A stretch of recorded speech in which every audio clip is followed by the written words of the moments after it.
My name is Frank Coons. I'm the mayor of the city of Wenatchee, and I'd like to welcome you to the afternoon portion of the Flywheel Investment Conference. For all of those of you in the room, welcome, and for those of you who are watching from home or your office or wherever it is you choose to do your online stuff, we welcome you as well. We do want to congratulate all 10 of the finalists. I was available last night for the first 4 pitches. You'll get 6 more this afternoon, and again, hopefully you enjoy your day. City of Wenatchee has been a supporter of the Flywheel Investment Conference since day one, and where else can you get a group of people like this in one spot in North Central Washington to support entrepreneurship and technology? So we are just thrilled to be able to partner with the Tech Alliance and be part of your day today. A little upset, Randy Finich and Moss Adams got 3 minutes to introduce. I only get 2. I'm not sure how that all works, but I'm not in charge of the schedule. I do have 2 folks, and I'm going to call them out right now, and then I'm going to read their bios to them. So we have both Aaron Richmond and Tegan Peterson. Do you mind coming out, and we'll get a little round of applause for you?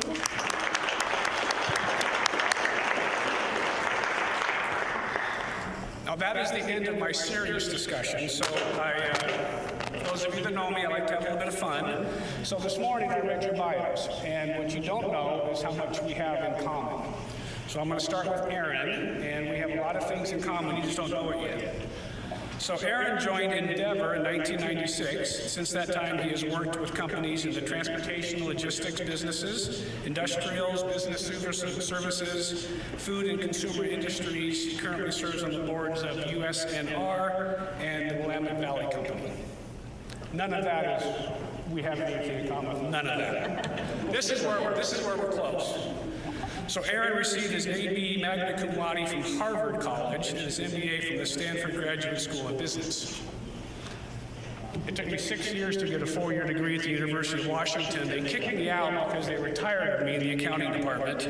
I almost didn't make it, and I think my degree said magna PI on it or something like that. They were ready to get rid of me. In his role in Endeavor boards, Aaron also serves as director of Manson Construction and Green Diamond Resources.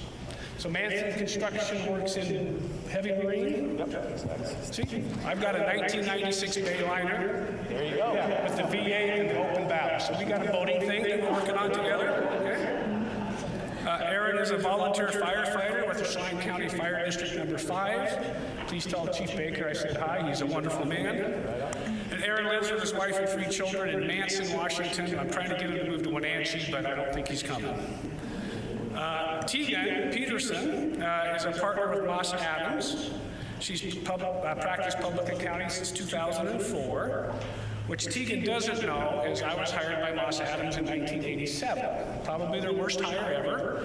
I made it a year before they decided I wasn't quite Moss Adams material. I sort of moved on, but she's responsible for tax planning, consulting, compliance, for pass-through entities, individuals in the construction and ag business. Tegan's experience includes strategic tax planning related to reorganizations and organizational structuring, and various other tax issues relevant to closely held businesses. Tegan was also smart enough to not get into politics, this CPA advantage or something like that. So I thank you both for being here, and I'll turn it over to you guys. Thank you.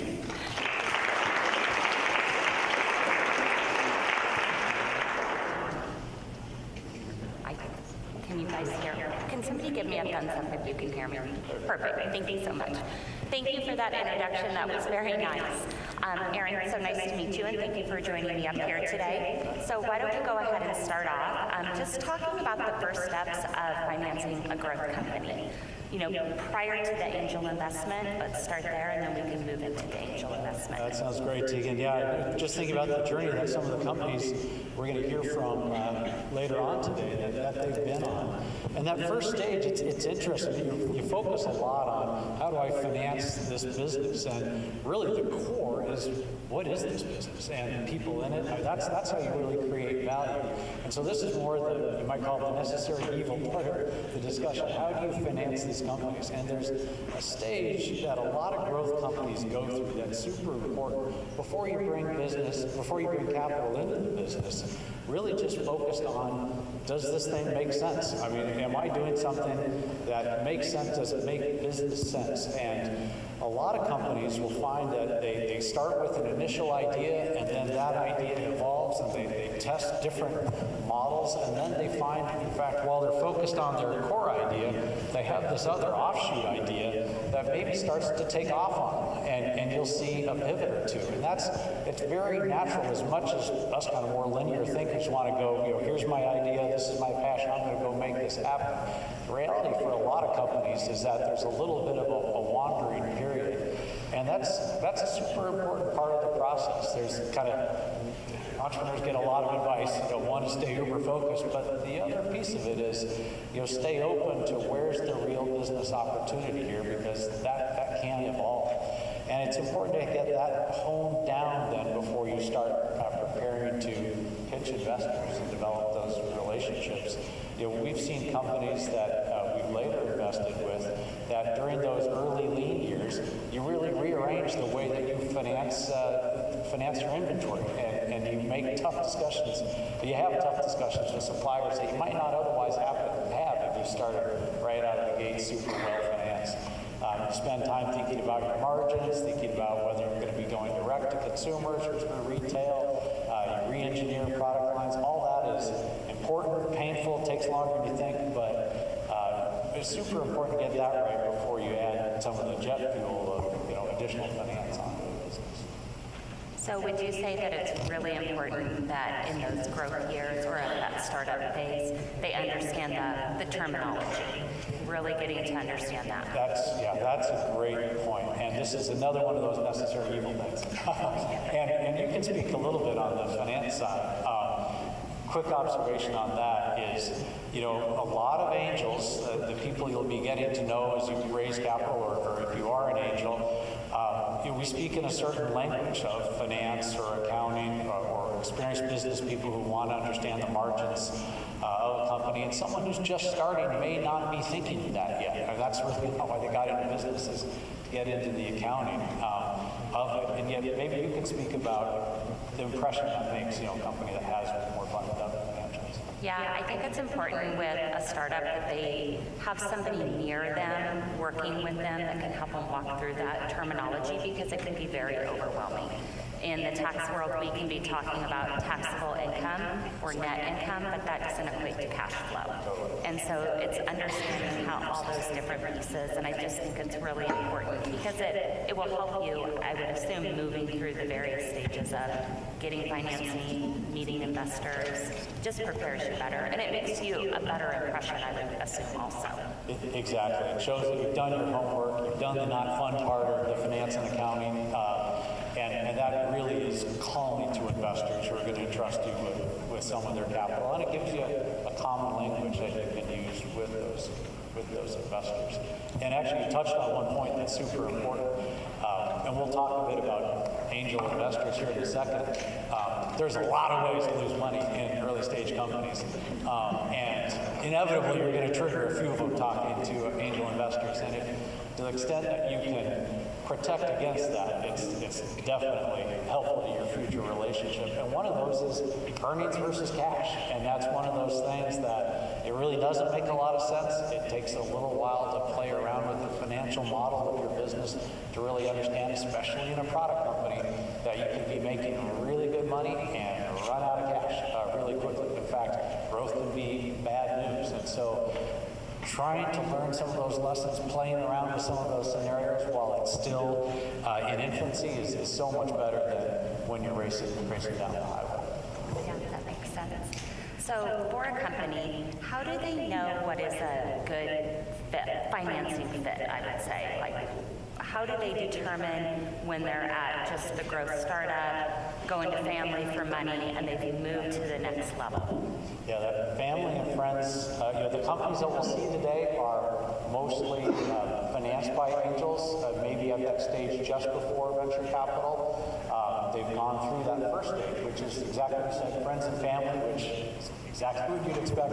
People who invest because they have to, and they're rooting for you, but they're not so sure about the business, and you're still figuring it out yourself. And probably the first presentations are fairly rough. probably that interesting transition point is starting to raise money from individual angels or angel organizations like the fund that's set up to support Flywheel. So maybe we talk a bit about that. The Flywheel organization and the Alliance of Angels in Seattle, they're maybe a little different. They're more professional. Thank you, Abby and Tim Jenkins, for making it more professional. I learned a ton sitting and going through their preparation for the conference, which was funny because I'm a professional, I should know this stuff. But it's great to see a professional organization at work. Most angels don't necessarily invest with that more professional approach. They're generally successful business people who maybe don't know the business that you have started, and they're at a stage where they really enjoy mentoring people. A lot of the other speakers we had at lunch really spoke to the value of mentoring, and people get to a career stage where that is what they enjoy. And the angel investing, they want to make money, but they really as much want to be working with people they enjoy, that they feel will listen to them, but also that they learn back from, and in a product or service that they're kind of rooting for. So making money is important, but that connection that you make with these individuals is particularly important. So one piece of advice related to that is starting early. You in that early stage with your friends and family, you're not yet ready to raise angel capital. That's actually a great time to start working your network and starting to get to know potential angel investors, because it's so much easier to get to know people when you don't have an ask yet. And the first meeting is just a quick connection and making that common point, explaining what you're looking at doing. And it's really that second and third and fourth interaction where they're like, gosh, this person keeps coming back to me. She's really evolved her business, more than I expected. And the first meetings come, they're a little wary, I don't want to be asked for money, but by the third or fourth, they're glad to hear from you. And they would love to hear the update. It's kind of like listening to a podcast you want to listen to, and you get halfway through, and now you're kind of hooked, and you want to hear the end of the story. And that's kind of the relationship a lot of angels have with the companies they invest in. They want to hear the end of the story. That makes sense. For the top 10 companies that are here today, what would you say are some must-knows that would be very helpful that you've learned throughout your career? Great question. A couple thoughts on that. The product and business, the service is fundamental. A little bit part of what an angel is doing too is learning. Learning is fun, and so they want to learn about your business. All of us, it's a little hard to admit when you don't know something or understand something that you should know. So when you're speaking with angel investors, just go ahead and explain the business, even if they're kind of nodding and acting like they're just go ahead and explain it. Try not to use jargon, go back to the basics. So know your business, but also explain and teach your business to the people that you're pitching or that you're explaining it to. A couple other things is your team. Every business is a people business. It's one of those lessons that we learn over and over again. I'm looking at Christmas, because that's your business. It's unbelievable how many times shipyards, retail stores, whatever, it comes down to the people. And without the right people in the right place, you can completely blow up a good business model, a great group of assets that otherwise seem to be lined up right. So explaining the team, your interactions with the team, making it clear this is a cohesive team that has a plan, it's moving forward. A third part of it is who you surround yourself with. A lot of angel investing, people are looking for signals. I kind of understand this business. I kind of get what he's saying. But who else is investing? Who is on the board? Who are your advisors? That is super important to angels and attracting angel financing, because it gives us a little bit of comfort in numbers. The lemming factor is real, but there's a signaling process, because you can see maybe one person who truly is expert in the industry, one who's more of an expert in investing in early stage companies, and those signals are very helpful to other investors who are potentially coming in. And then just having, like we're going back to the start, really a sense for, we talked a little bit about finance and accounting, but also kind of the legal terms here, the way the company is structured, that you have good legal advice, and it's great to have your business lawyer and stay with that person day in, day out contracts and other work, but probably when it comes to financing, you'll want to go to a law firm that has experience with corporate finance and that is able to generate very standard documents that you as CEO can explain to the angel, and you want that part of the conversation for them just to be like, oh yeah, okay, normal Series A type terms. No angel wants to read a preferred stock agreement. No angel wants to go through your LLC agreement. They just want to know it's normal, standard, boring terms, which the larger law firms that have corporate finance or M&A departments, they'll know what those terms are and kind of keep you in the middle of the fairway, because that is definitely a way to kick out some interested people, is if they look at the terms and it seems highly specialized or like it's going to take a lot of work for them to figure it out. And some comfort with those terms also is important. They'll know it themselves, but it's one of those things where, gosh, if this person's stumbling over whether they're a C Corp or an LLC, what do they not know about their own business? I don't even know their industry, but I know, these other terms. And so, in a way, it's one of those signals that you know what you're doing. Wonderful. Well, right at time. Thank you so much, Aaron. Great information, and I'm sure people will want to talk to you after this with other questions. So thank you. Thank you.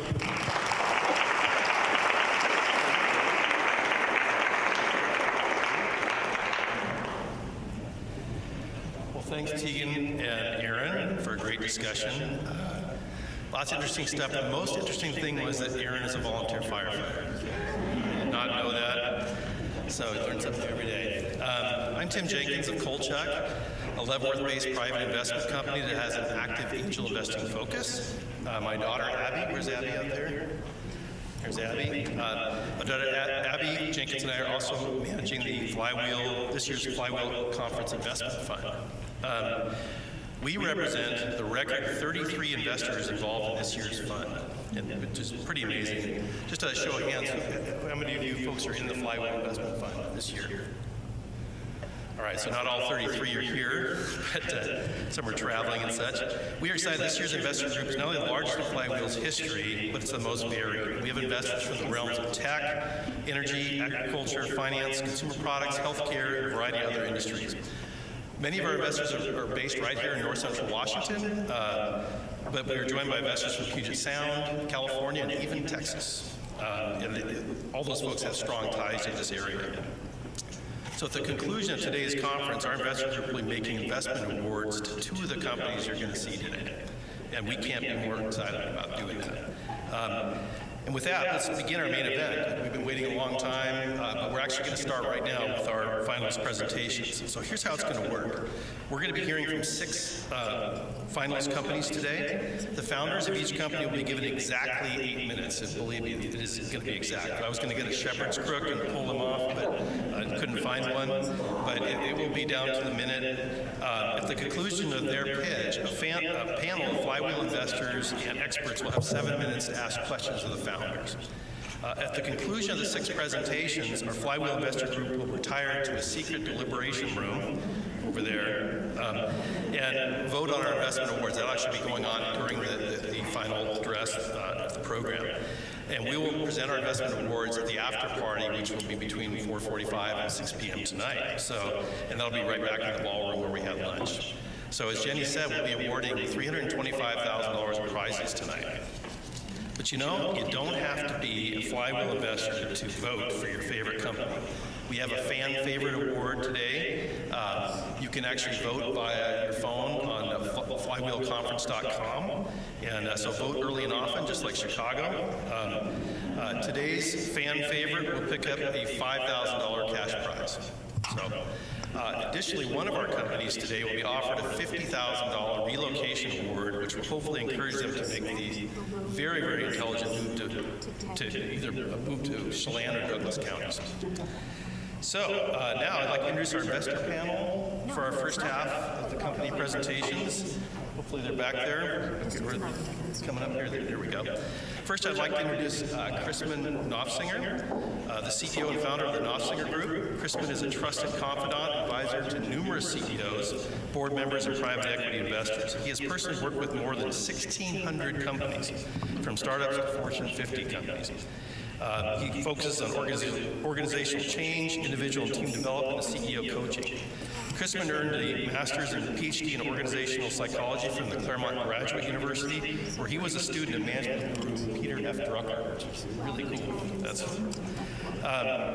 Next, I'd like to introduce my friend Jenny Rickle, an executive with telecommunications company Native Networks. I saw her on the video at lunch. Jenny is a Flywheel pioneer. She was the first ever Flywheel fund manager and has been an engine behind the scenes for Flywheel and NCW Tech Alliance for some years. She's been an investor in each of Flywheel's investment funds. And finally, our third panelist is Glenn Adams, the Chief Operating Officer of Confluence Health. A pharmacist by training, Glenn also has an MBA and has been an active member of our Flywheel investment group the past few years. He upped his involvement this year by heading up one of our due diligence teams. Okay, enough formalities. Are you guys ready to hear from a real live finalist company? You ready? I told all the companies that this is different. They need to bring energy to the stage. So you guys need to bring energy with them. So our first company of the day is BrainSpace, led by Caitlin Morse. Headquartered in Woodinville, BrainSpace is modernizing the neuro ICU by developing hardware and software to protect the brain and help it heal. Please join me in welcoming Caitlin Morse. Hi there. Good afternoon. So my co-founder and I used to run a medical device consultancy, and let me tell you, there are no shortage of problems to solve in healthcare. As our reputation grew, we had doctors who came to us with possible problems. But just because there's a problem doesn't mean there's a business. We've advised PhDs and industry engineers who came up with creative solutions, but just because there's a possible solution doesn't mean there's a business. We've had clients who secured millions in grant funding, had really cool science, but they didn't have a business. So when my co-founder came to me with an idea to manage brain pressure and reduce disability, I was skeptical. He'd had a friend who had had 19 brain surgeries by her 30th birthday. Of course we wanted to help. I had a friend whose dad had died of a hemorrhagic stroke. These are some of the many complications of brain damage that can be caused by excessive pressure on the brain. So we appear to have a problem, we appear to have a possible solution, but I wasn't yet convinced we had a business, at least not one worth shutting down our thriving consulting firm for. So I dug in. I started with the medical literature, and what I found was that even the experts were not in agreement over how brain pressure should be managed in those first few days in the ICU because they lacked clear data. I talked with the bedside ICU nurses who were responsible for these patients, and what I found was so shocking, I had to bring you a picture. This is how top hospitals today manage brain pressure. The same string-level bass strain they've been using since 1927. Now, this means that the patient must stay completely lined up between their ear and the IV pole, meaning that even a change of a few inches can result in overdrainage. This makes it high risk and labor-intensive, requiring expert nurses, a one-to-one nursing ratio, and taking up ICU beds. So we said, okay, that's enough of a problem. We're going to work on evaluating the solution next. So this is our proof of concept prototype built in our wet lab, tested for 90 days. That wet lab is actually our guest bathroom. Thank you, COVID. And what we found was that it only needs to work for 7 to 14 days. It went 90 days flawlessly. Said, okay, time to keep going. So next we looked at the market. And we found that it wasn't just neurotrauma. We also had a case of 2 million Americans with a reversible form of dementia called NPH. Right now, only 5% of those are getting diagnosed and getting the surgical care they need. So the idea of 2 million families getting their loved one back, I had experienced that. I had a close friend who had died following a long period of dementia. And the ability to give those families their loved ones back was staggering and motivating. In talking with clinical experts, we also found there was a third segment to this market, and that's surgical recovery. So these are cases of spinal cord surgeries, brain tumor removals, again, needing to manage pressure in that acute setting. So what we had here was an almost $1 billion beachhead market of customers that are all in the neuro ICU today, and that all are paying for this string-level based system. So we have an opportunity to improve that from the market standpoint. So next, what we looked at was margins. So I have actually previously worked for a Fortune 500 where I was responsible for evaluating about 200 products a year to say what's it going to take to bring these into the market, working with early stage startups all the way through to the biggest names in medical. And that included doing the diligence on M&A deals for these big strategic partners. And let me tell you, margins matter. So my co-founder leveraged his expertise in manufacturability and design for cost effectiveness, and we were able to develop a disposable portion that has 90% margin recurring revenue. Okay, that I can work with. So at this point, we now have problem, solution, impact, market, and margin. We have a venture-backed, backable company. It's time to start building some traction. So we closed down the consultancy. We launched BrainSpace full-time in January of 2021 with our proof of concept that we had here, the benchtop system. By June, we had developed a commercial prototype that works and behaves just like the system that would be used in the market. If we were consumer, we would sell that, but we're medical, so we got a few more steps to go.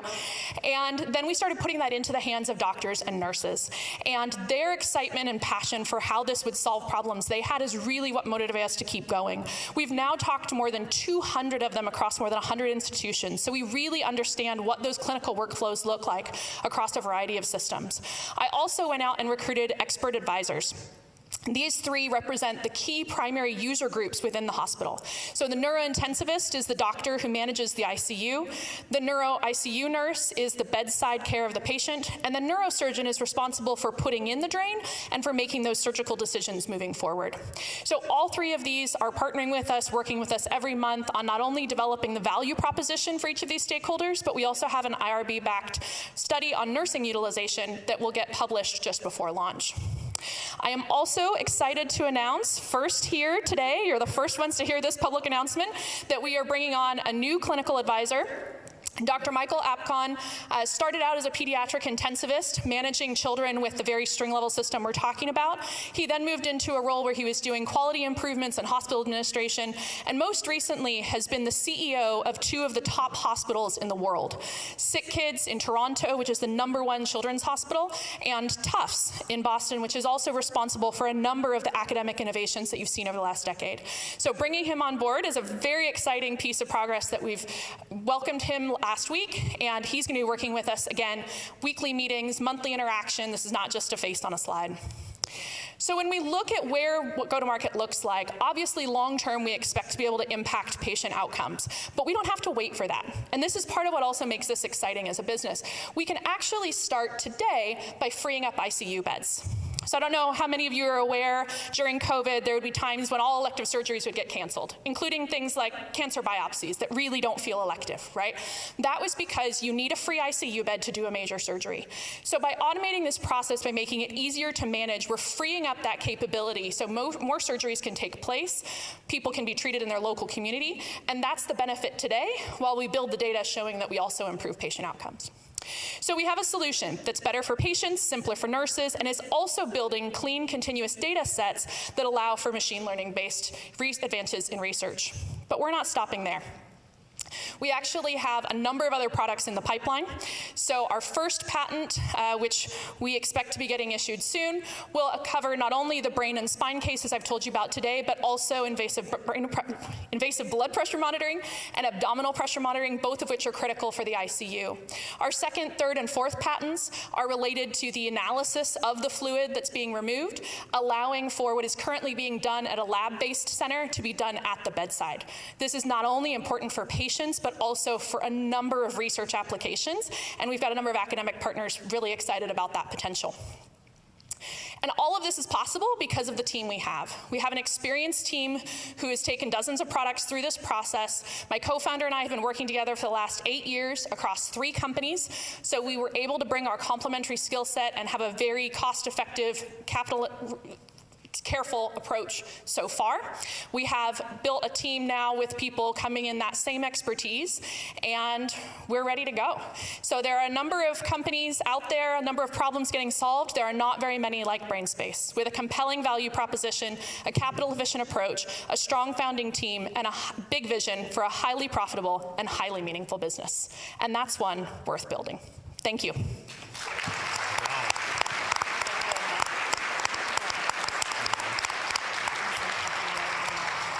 Okay. So now comes my favorite part. Now we get to hear some of the questions here, and we're going to do rapid fire, see how many things we can get covered. Nice job, Caitlin. I'll start. The FDA are 3 letters that scare many investors. Talk to us about your experience working with the FDA and how hard or easy it is to get a new device through. Yeah, absolutely. So for those of you who don't have Glenn's expertise, the FDA really looks at this from 2 angles. So the first question the FDA asks is, are you the first person doing this to a patient? So if we were the first ones to ever drill a hole and remove fluid, we're talking about a 10-year clinical trial, all kinds of advanced processes. But as I mentioned, that's been happening since 1927. So we're not the first ones to say this is a good idea. What we are doing is improving the product. And so the FDA, in this category, we're a class 2 product. We have what's a 510K pathway, which essentially says prove that it's safe and prove that it's efficacious, but you can do that based on published standards. So that's a process we've gone through dozens of times ourselves. It's also a process that I was responsible with that team of subject matter experts making the engineering plan and all the activities for those 200 products a year. And so this is a very well-worn path. For those who are familiar with the process, we have a clear predicate. Happy to have that conversation as needed. But the short answer is we're expecting to be on market within a year. So this is not a 10-year kind of timeline. That being said, there are some exciting possibilities with some of those things I talked about in the patents. And we'll be able to use the fact that we're on market and are producing revenue and have profit margins to drive some of that future innovation. Great, thanks, Caitlin. You talked about those margins. They sound remarkable. Where will you be manufacturing and how will your logistics work? Yeah, so in that role I was in before, I was with one of the world's largest contract manufacturers. I've since worked with a number of partners across different levels of manufacturing. So the plan is definitely subject to change. At this point, we're watching supply chains, but current approach is that the cartridge, the disposable portion, that has to be sterile. So there's a lot of additional restrictions that come around that manufacturing process. So we've identified manufacturing partners that are a good one for that. The durable is low volume, high complexity. That tends to not be as good of a partnership with a contract manufacturer because they're not getting as much annual business out of it, and it requires more of a team. So that's one that we actually have in-house expertise who have set up these production lines, have done the full assembly, whether it's batch or one-piece flow, have done the supply chain management, have done all the inventory management, all of that. And so to start off with, the durable kind of toaster-sized unit will be done in-house, and then as volumes rise to justify that, we'll be moving that one. So starting in the US and really making sure that we're getting it done right. Awesome. First, thank you. What a great presentation. Yeah, absolutely excellent. When you have gone out to market and you're chatting with people in hospitals and other stakeholders, who are the decision makers that you're finding are most motivated to be an advocate? Yeah, so I would say that really depends on the type of hospital we're talking about. So first of all, within the hospital, there's a number of different decision makers, right? So there's a number of different people that need to come on board. When we're talking about one of the top academic institutions, it's really about getting that data for research. So they're basically saying, demonstrate to me this is at least as safe as what you're doing now, get all of your approvals, and really what we want to see is that data. Yeah. So they have a lot of influence because right now, for example, at Columbia, the lab is spending 8 hours of MD and PhD time per patient to clean up that data set. So being able to get that clean from the get-go is a big deal for them. In other hospitals, it's the chair of the neurosurgery department who's making that decision, and that's going to be with input from everybody from quality and risk management to the environmental services who's cleaning the unit and changing the ORs, and right. So there's a number of different stakeholders involved, and ultimately the bedside nurses have to be on board, especially right now. So there was already a shortage of ICU nurses before COVID. That's only gotten worse over the last 2 years. And so we've actually been very intentional about engaging with bedside nurses and the clinical nurse specialists that train them, including we were at the ANN annual conference of all these neuro nurses to make sure we were doing something that made life easier for them, not harder for them, because ultimately, while they're not the final decision maker, they certainly have a very powerful veto power. So making sure that they're all on board is important as well. There's a number of barriers to getting new products into hospitals. Talk to us about your pricing strategy and how that will help with the challenges. Yeah, so while what we're doing is both hardware and software, and there's a number of data opportunities and all of that, I often get asked kind of, what about a SaaS model, or what about this or that? What I will say is that the hospital structure today is based on physical products. So what's called a DRG code is essentially a reimbursement code from the insurance that's for the entire procedure. And then that hospital decides how that money is being spent.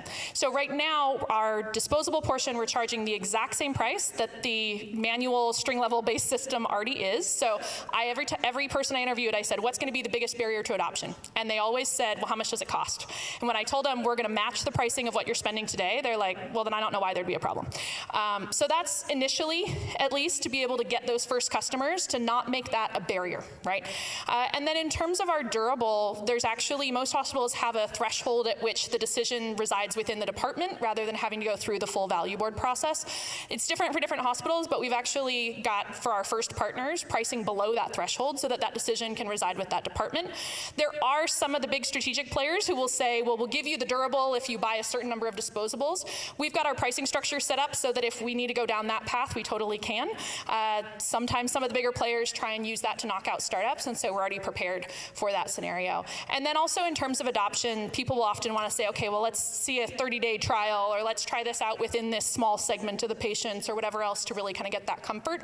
And so we've built that into our financial models as well to be able to provide that 30 days of free trials for those first customers to really build the trust within the system. Caitlin, so you have quite the product roadmap. What are your thoughts about the long-term growth of the company and a potential exit strategy?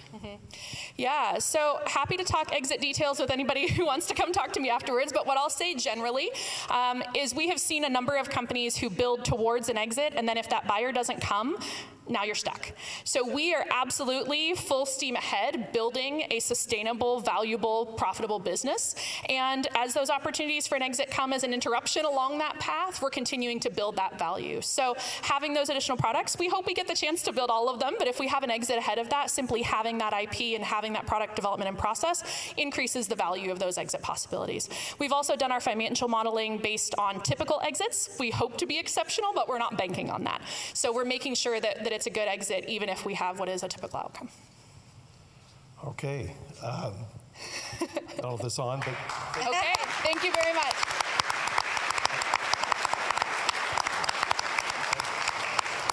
Okay, next up, we have Drip 7, led by Heather Stratford.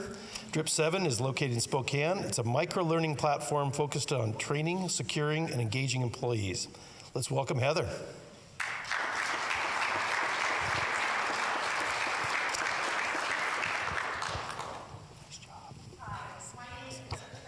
And I am the CEO and founder of Drip 7.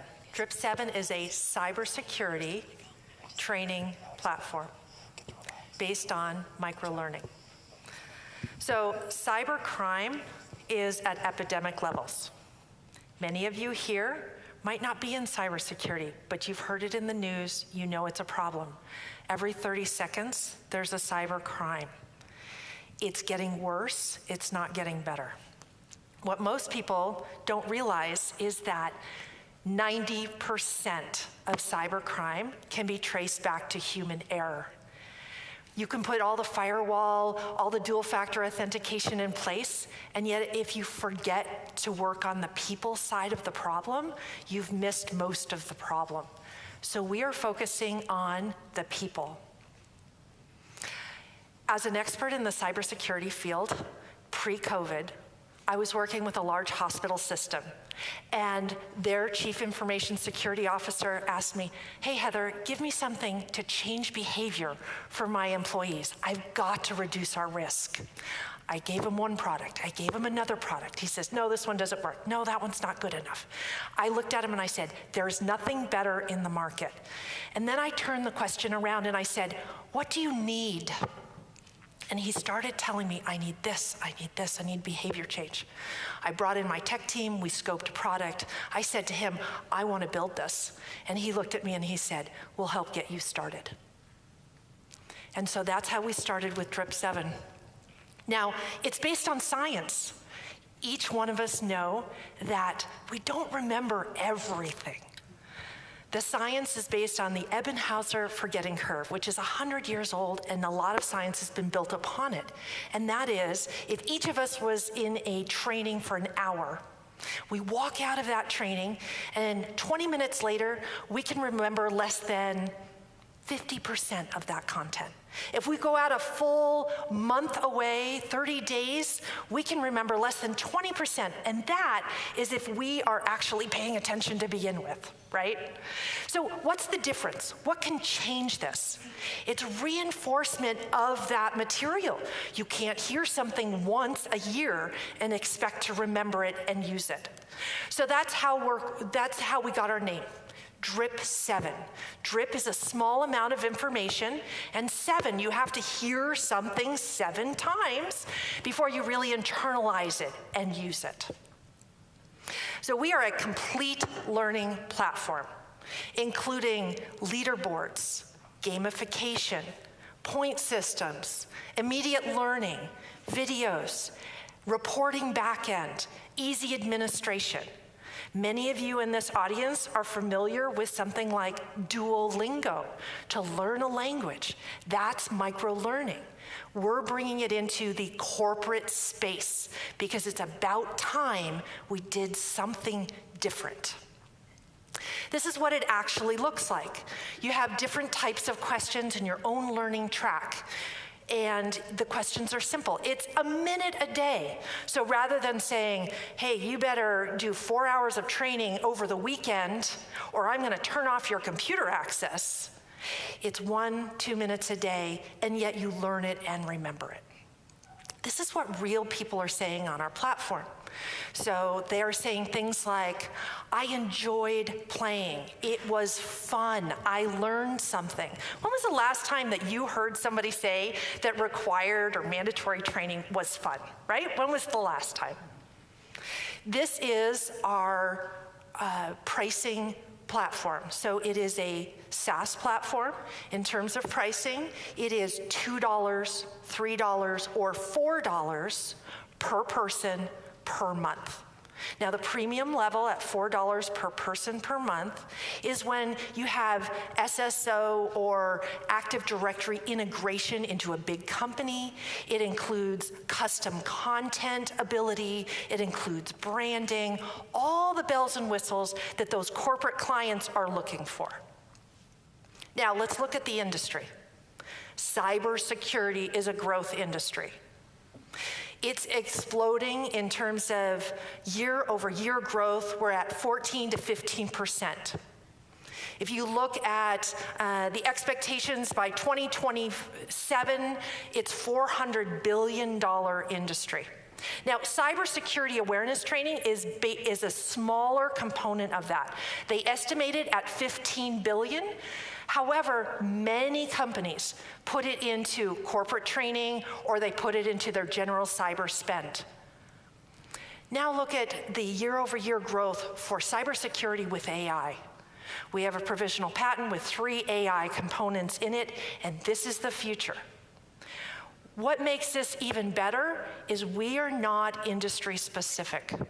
We have customers in healthcare, insurance, government, nonprofit.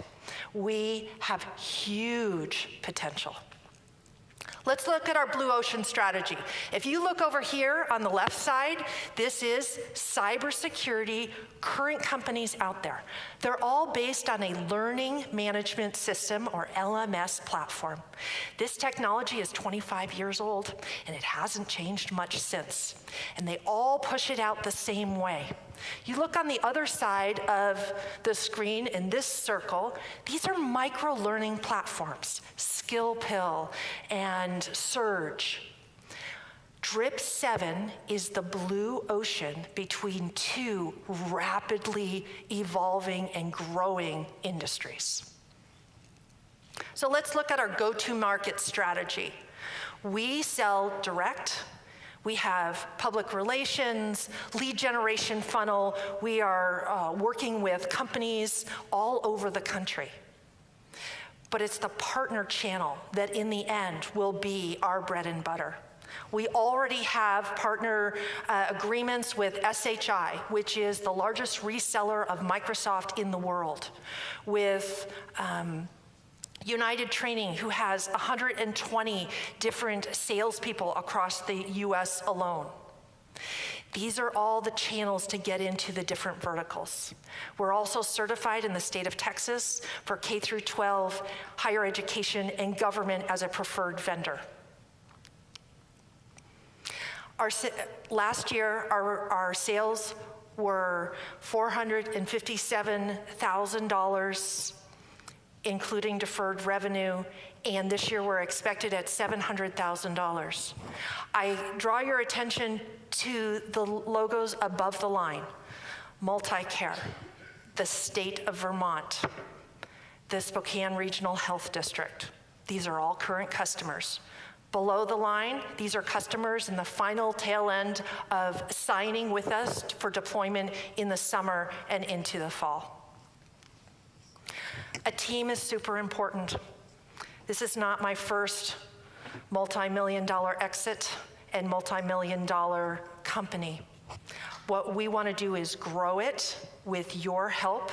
And my CTO is in here. He has a blue shirt as well. If you have technical questions, he is here.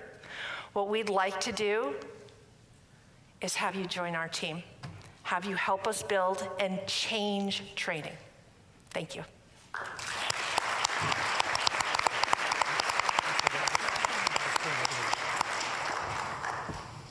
Thanks, Heather. Nice job. You talked about DRIP 7 and cybersecurity training. Can your system be customized for other required trainings? Yes, and I didn't pay him to ask that question. Cybersecurity is our beachhead. Cybersecurity is kind of what we bridged from because there's a real need, and compliance dovetails into it. But what we've already seen is customers who are adapting it for onboarding, adapting it for diversity, equity, and inclusion. And so the answer is it has huge potential to bridge into other corporate spaces and needs for training. And we are completely customizable. So not only do we have our own content, but every customer can add in their own content for their individual company. Great, thanks. Okay, those that know me know I like to ask two-part questions. So you have a nice list of customers. First thing, what do you see your average revenue per customer in that enterprise or municipality space? And do your customers sign actual contract commitments? Yes, they sign contract commitments, so we have contracts for all of them. Some of them are now signing 3-year contracts, so extended contracts, multiple year. The first part of your question, kind of your average revenue. Average revenue. Our average revenue, we have some really large clients. We're exploring some of the smaller companies that I would say 25 to 50, but our average is about a $15,000 to $20,000 engagement. What's nice about this is it's under an RFP state, right? If you go $100,000, $200,000, it's much harder, much longer sales cycle. With $20,000, $30,000, we can get the sale through faster. Excellent, thank you. Yeah.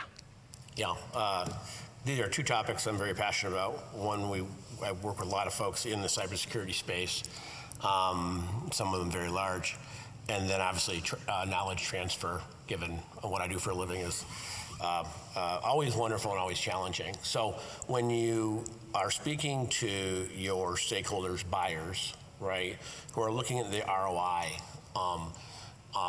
you must get the question of we love it, we need it, we like your price, but does it decrease incidence of the kind of challenges you're training for?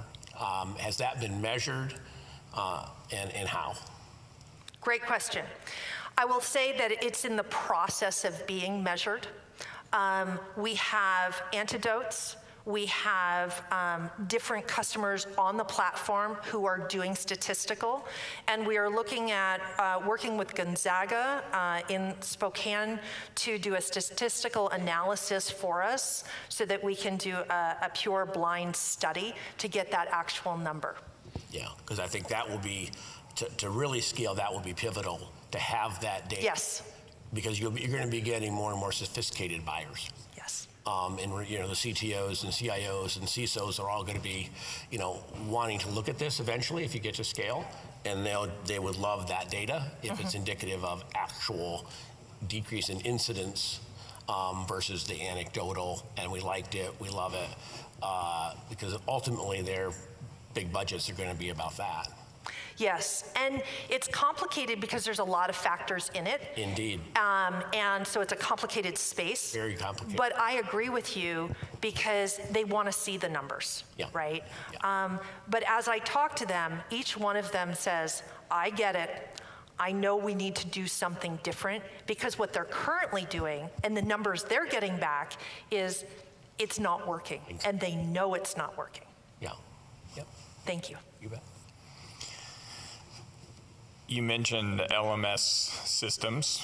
Yes. We all have them. Is your vision to replace them, be an adjunct to them? How do you see Drip 7 fitting in? Right, so we have some customers that we are doing a direct replacement. So we are coming in and they're using our platform. We have other customers who are using it as a voluntary, it's an add-on. We are also working on API integrations with some of the very big platforms, Cornerstone, Litmus, things so that you can keep on your current LMS and add this in as a bolt-in. Because you're right, many customers, they don't want to throw away everything that they've currently done, so we can do both, and that's a sweet spot, because that's not a barrier for anybody adopting us. Great, thanks. So, Heather, you have a lot of different products you can offer in the future, depending on how things go with the beachhead, which of course is a huge market. So good for you, great timing, I think. Thank you. How do you see an exit strategy looking for you down the road? Well, there's a lot of competitors in the space. And we see moving forward, getting more investment, growing, and eventually, maybe 3-4 years down the road, that we will be an acquirable entity. Most of the people in the industry, Wombat being one of them, other ones, are bought up by larger companies that want to get into the space and add it into their services. So we are positioning ourselves to be in that space and basically be acquired. You were mentioning the utility of your platform, and are clients using different training topics on top of your platform? Yes. So our core offering is a cyber core of 7 areas, because we're Drip 7. Cool. So 7 areas of cybersecurity. Our next layer are compliance. We have HIPAA, FERPA, NERC CIP, PCI training, all types of training in that compliance realm. I like that. But then on top of it, they can add in their own specific training, or we can start adding more technical training, which our content team is now spinning up. I like that. Yeah, nice. Thank you. Okay. Thank you, Heather. Thank you very much.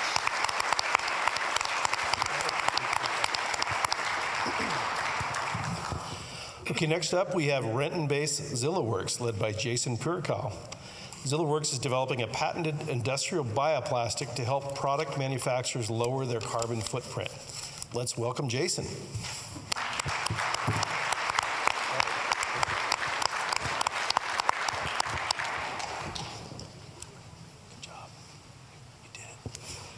At ZillaWorks, we're developing a new industrial bioplastic. We have traction in the marketplace. The world's largest snowboard manufacturer and the largest wind turbine manufacturer want to use our technology in their products to reduce their carbon footprint. My name is Jason Purkow, CEO of ZillaWorks. Epoxy resins aren't everything, however, have a heavy carbon footprint. They're an important building block for plastic composites, like the blades of a wind turbine or the body of a car. They're also used as glues, foams, and coatings, such as those used to seal concrete flooring. But traditional epoxies are made from petroleum. This is a crazy paradox. Even though we're switching to renewable energy solutions, electrifying our vehicles, and making our buildings more sustainable, we're still relying on petroleum-based materials. Epoxy resin is an $8.5 billion global industry and growing. Product manufacturers need to reduce their carbon footprint for a variety of reasons. For example, in the outdoor industry, retailers like REI have implemented product impact guidelines, causing suppliers to not only have to track, but have a plan to reduce their carbon emissions. Embodied carbon materials is now a factor in built environment certifications, such as LEED version 4, and Washington State is tracking embodied carbon for all new government buildings. International policies, like the UN Sustainable Development Goals and carbon markets, are changing the economics of petroleum-based materials. Zilla uses plants to create a drop-in epoxy replacement for a number of different applications. Our patented process uses vegetable oils, like hemp seed and linseed oil, and using specific formulations, creates a game-changing bioepoxy resin system to help product manufacturers lower their carbon footprint. We have identified clear steps to a 60% reduction in carbon footprint compared to petroleum-based epoxies. The nearest competitor offers only a 14% reduction. Our go-to-market strategy starts niche, then expands. The ski and snowboard industry are the ideal early adopters who can give us rapid feedback and help us demonstrate viability in demanding real-world environments. That industry is quick to adopt new technologies, they have high margins, and they require high performance standards. Those early adopters help us scale to the mid-sized market, specifically the floor coating industry. Floor coatings is a much larger market segment than the outdoor industry, with over $800 million in sales per year in the US alone. Serving those mid-sized customers helps us to increase our production capacity to reach larger market segments, global manufacturers in sustainable energy production and transportation.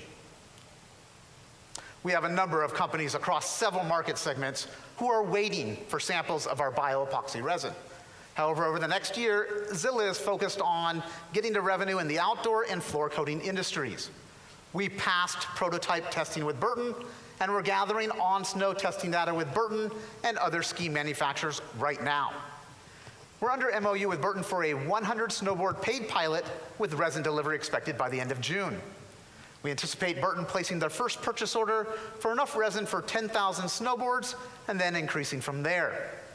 We'll also be delivering samples and setting up paid pilots with a number of other outdoor manufacturers. We have a direct pipeline in this industry greater than $30 million.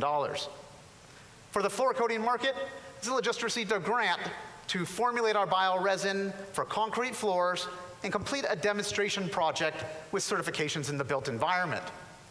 We have 2 German companies interested in our bioresin. Evonik is testing a sample right now. We're under conversations with the Heritage Group out of Indianapolis to set up paid pilots, and we're well connected to the green building community here in Washington State. Vestas, the world's largest wind turbine manufacturer, consumes approximately 100,000 metric tons of epoxy resin per year, and they're actively seeking carbon reduction and end-of-life strategies for their wind turbines. Vestas recently selected ZillaWorks as a winner of their Call for Technology Challenge. Folks in the automotive industry are reaching out to us with a 3 to 5 year time frame for adoption of biomaterials. We have a lean and flexible business model to keep our capital expenditures to a minimum. ZillaWorks purchases pressed seed oil from farmers in Alberta, where industrial hemp benefits from over 2 decades of maturity. We contract with a toll manufacturer to use our patented process to convert the seed oil to a bioepoxy resin.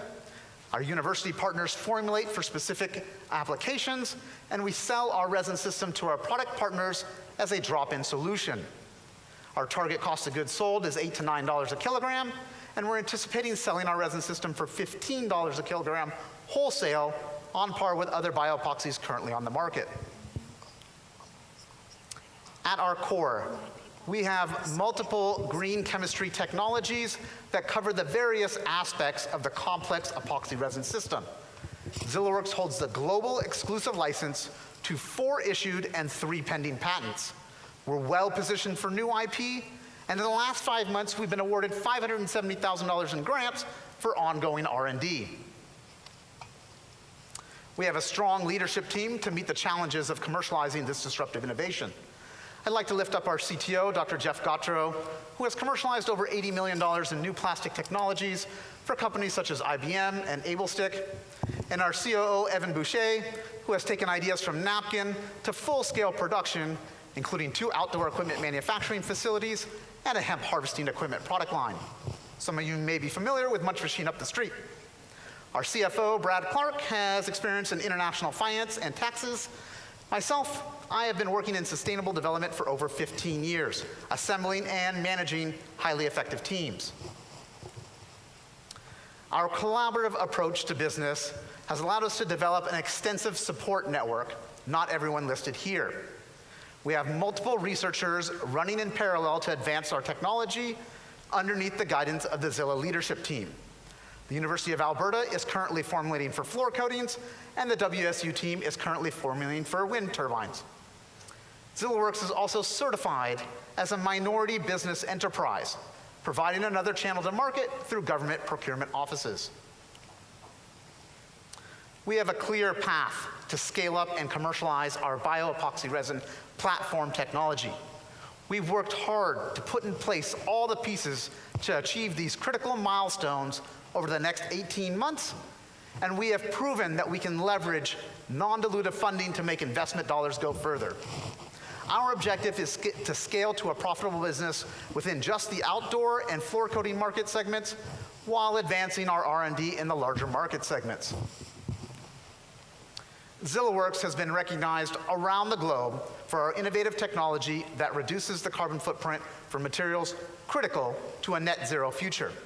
I'm happy to answer any questions you may have, and while I do, I'm going to try to see if we can play some videos of on-snow testing with skis pressed up the street at Lithic with our bioresin, thanks to Ty and his team at Lithic.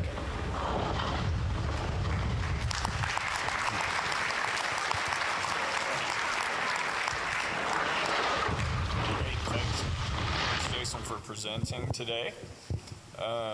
You've selected hemp seed oil as your first product. Why? And what other seed oils are you looking at? We have selected hemp seed, one, because of the inherent properties of the hemp seed oil. The composition lends itself better to higher performance resins. And two, because of the carbon sequestration, how much biomass you produce per acre with hemp. Our technology is not limited, the patent's not limited to hemp seed oil. We can use any vegetable oil, but really hemp seed, linseed, sunflower seed oil, and rapeseed, those are the types of oils that have the best composition for our technology. Great, thanks. Thanks, Jason. Great job. Thank you. Can you tell us a little bit about why you decided to start the company and perhaps what your name means? Sure. So Zilla means, is a Buddhist precept meaning harmony or do no harm. And we actually started as a grad school project while we were getting our MBAs in sustainable business in Seattle. One, recognizing that we need to move away from extractive resources to renewable resources. And two, recognizing that there was a market opportunity with the eventual legalization of industrial hemp. So the first 4 years of the company was market analysis. And we, through the help of advisors like the Cascadia Cleantech Accelerator Program, we identified what's going to be the highest value-added product that we can produce from the highest value part of the crop. So a bioepoxy resin from the hemp seed oil. Excellent. Yeah, just a few compliments. First, I think everyone up here and out here and those watching online recognize that the mission you're trying to accomplish is vital, right? We need to have innovative alternatives for material sciences and so many other areas. So first, thank you for doing that. The second compliment, we heard earlier during our lunch today about the importance of building community and surrounding ourselves with excellent others. And so a compliment on the team you're building, the folks you're creating a community around, so just excellent. A little bit off, a play off of Glenn's question. So, the market is obviously massive, for these materials. The biomass necessary to scale, right? Are you looking and using all of your capacity to look at how that really plays out, right? Whether it's hemp seed oil or the other oils, and what are the consequences at scale, right? Whether it's water usage, labor, all the other energy, all the other things that we're offsetting here. Help us just understand maybe the philosophy and thinking that you and your team have done there. Sure. So one of the other advantages of starting with hemp is that we are taking the hemp seed oil, which still leaves the seed cake for protein, high omega-3s, omega-6s, right? So we're not in competition with our food supply. It still leaves the bast fibers for textile industry and the hurd for the construction industry. Interesting. So we're actively collaborating with other hemp processors to do full crop utilization, to also add as much value upstream to the farmers as possible in an equitable model. Yeah. And also we see that it will also lower our price for our seed oil over time. In terms of acreage of hemp, even if we get to the scale of servicing Vestas at 100,000 metric tons a year, that's still only 1% of the total corn production in the US, right? So in comparative to other crops out there, we're seeing hemp as a rotational crop that farmers can add into their rotations and add soil value. It aerates the soil, protects against wind erosion, add another cash crop to their rotation. So we actually have investors from farmers in Alberta into ZillaWorks on the previous and the current round. So we're actively participating, bringing along our supply chain with us, and we've secured about 87,000 acres of potential hemp cultivation in Lethbridge so far. Fantastic, thank you.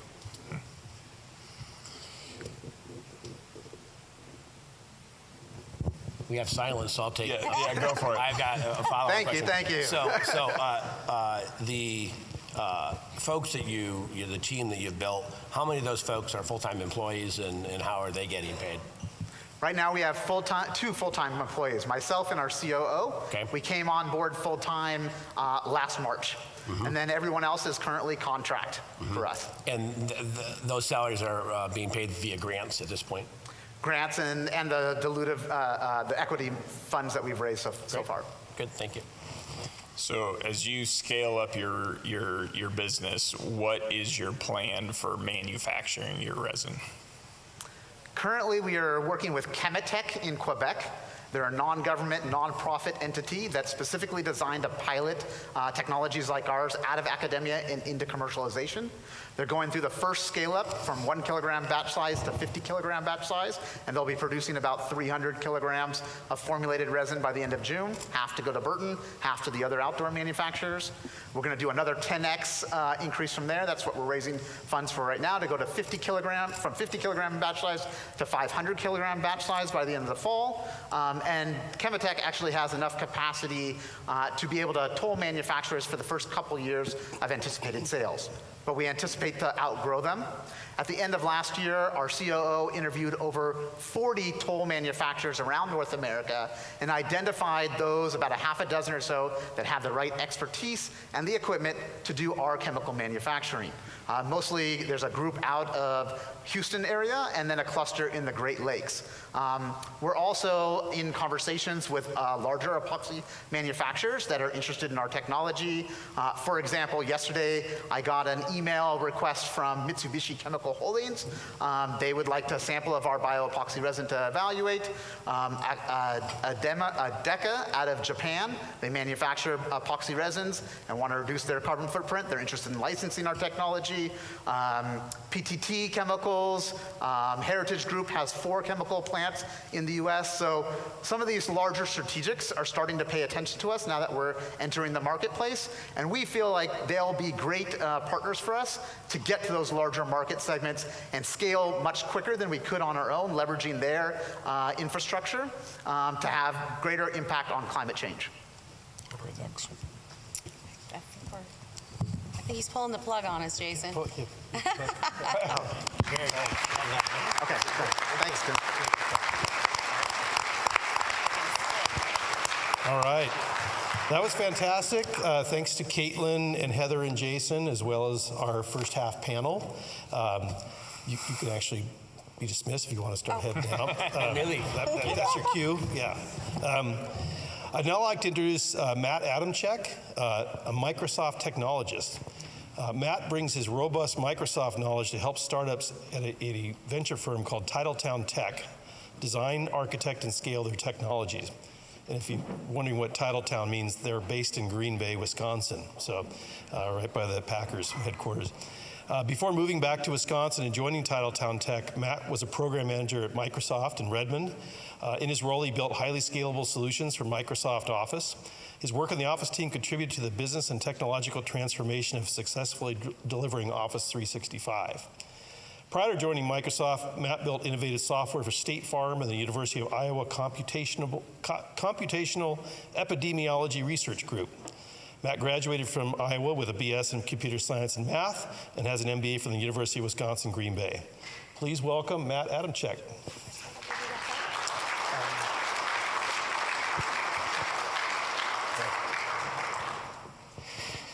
Well, thanks to the team for having me and giving me a few minutes to show off some of the work that we're doing with Microsoft TechSpark, which is based across the US in 10 different communities, including Central Washington.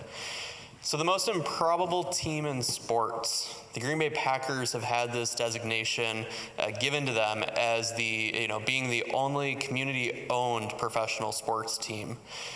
In the smallest market of all of professional sports, Green Bay, a town of 100,000 people, has an NFL team nestled right in the middle of what would appear to be a tiny suburb.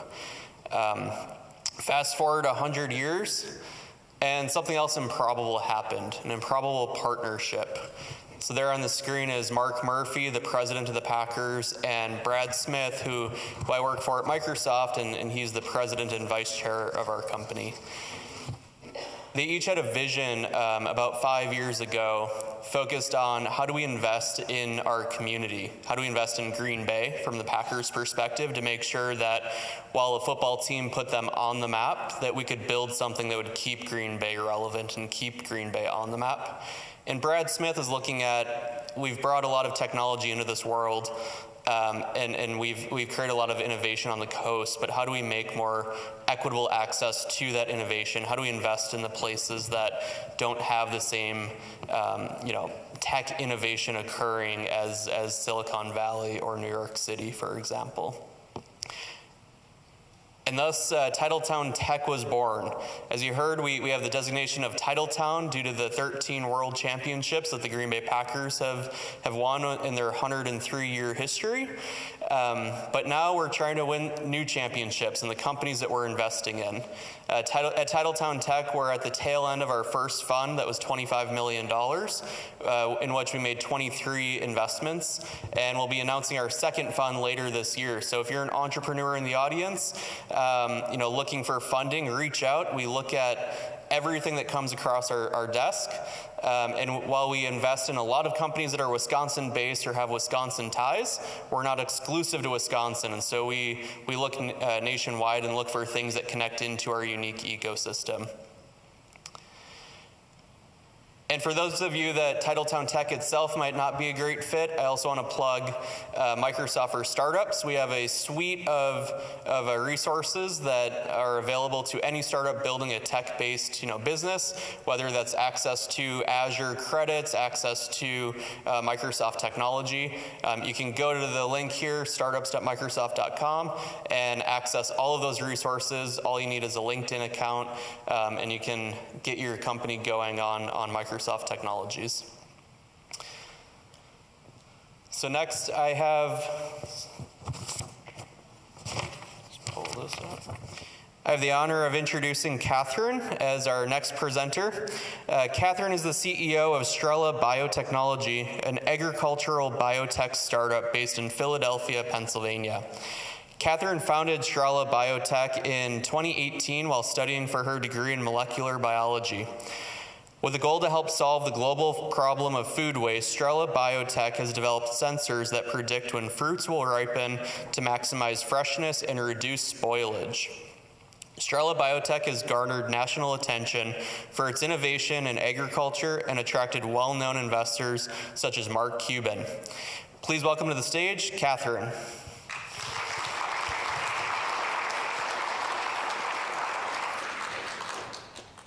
Hello, Hello, my name is Catherine. I'm the CEO and co-founder of Strella. We are a venture-backed Series A company that has raised about $11.5 million to date from investors like Mark Cuban, Google Ventures, and Yamaha. 1/3 of all food is wasted before it's consumed. And I'll throw an even crazier stat out there, which is that the carbon emissions on food waste are greater than that of all US transportation combined. And this isn't for lack of trying. This is because food supply chains aren't designed for food. And the way that this manifests itself is in 2 ways specifically. The first one is there's a lack of data, especially quantifiable data, about the qualities and parameters of perishable products. And the second one is that that information, even if it does exist, is siloed amongst a certain player in that supply chain. So for example, a grower knows a lot about the crop that they've produced, but that information never gets passed down to the retailer. So as a result, you have a ton of food waste. We think that the way to solve this problem is to create quantifiable data and then use that information to connect players within the supply chain. And the way that we look at the supply chain is a very simplified, 3 segments. The first one is growers and packers and suppliers. So these are the guys that are responsible for growing and nurturing the product. The second group is the importers and distributors. So they're responsible for handling the product and making sure it gets to the right place at the right time. And finally, you've got the retailer, who's in charge of making sure that we as consumers have a bunch of amazing food options every single day. We take it for granted that we can walk into a grocery store at any point and see avocados, bananas, kiwis, mangoes, persimmons every single day, all year round. We think that produce is the starting point into addressing this problem. And this is because upwards of 50% of certain produce items can be wasted before they ever reach the consumer. But on top of that, it presents a huge top-line opportunity as well. 92% of consumers pick their grocery store based on the quality of produce that it provides. I know that I shop at the grocery store that's got the best avocados.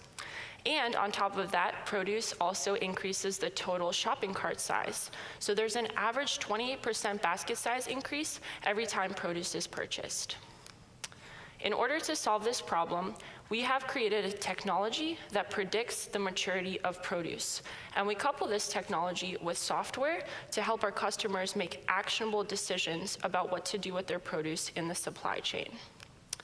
The core behind our technology is a sensor that can measure the communications between produce, specifically through gas. So you've probably seen an unripe banana. When you put an unripe banana next to a ripe one, you see that it ripens a lot faster than if it was by itself.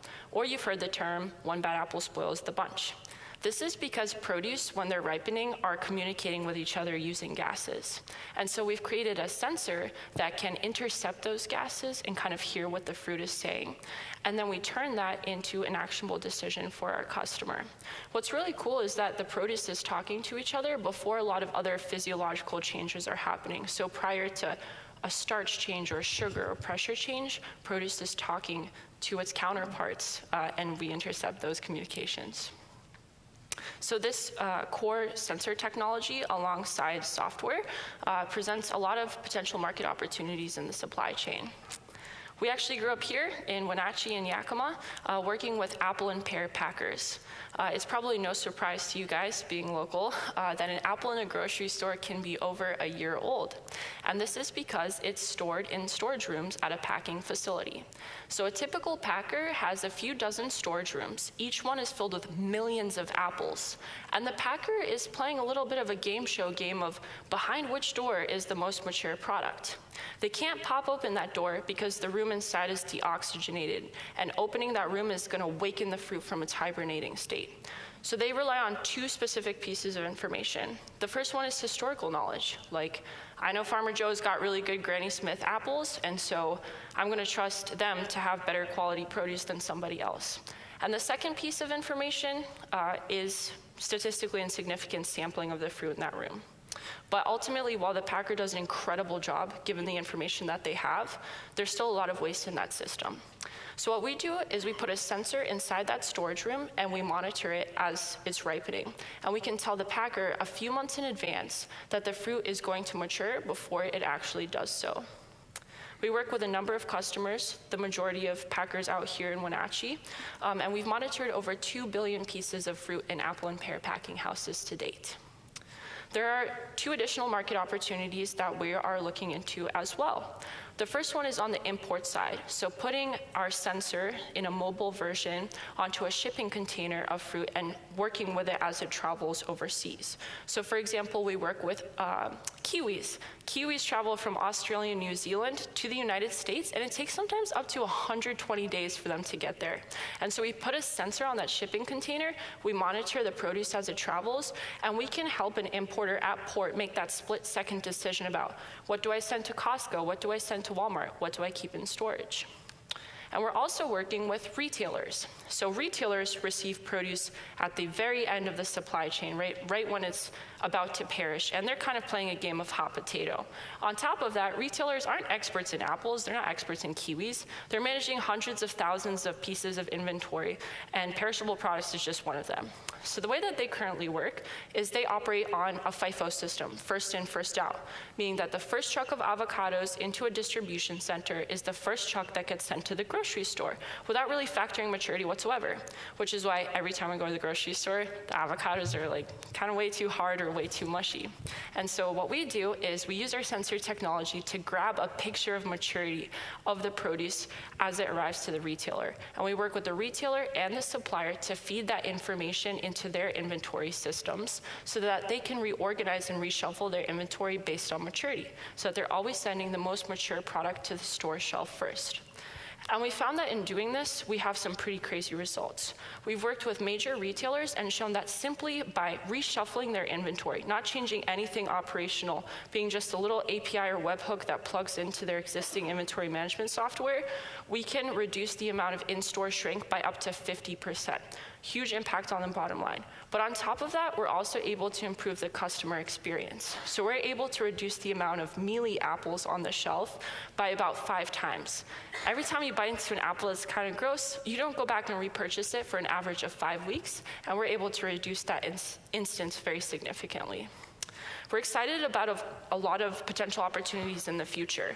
One thing I'll talk about is e-commerce. So we don't always trust some stranger to pick out that perfect avocado for us. But we think that Strella can be used to power that decision making so that we can be more comfortable when we shop online. We're a team of about 15. We're located here, Seattle, and Philadelphia. A team of scientists, engineers, basically every kind of scientist you can think of, electrochemistry, molecular biology, and coupled with a bunch of awesome people on the ground helping us and supporting us. Thank you very much.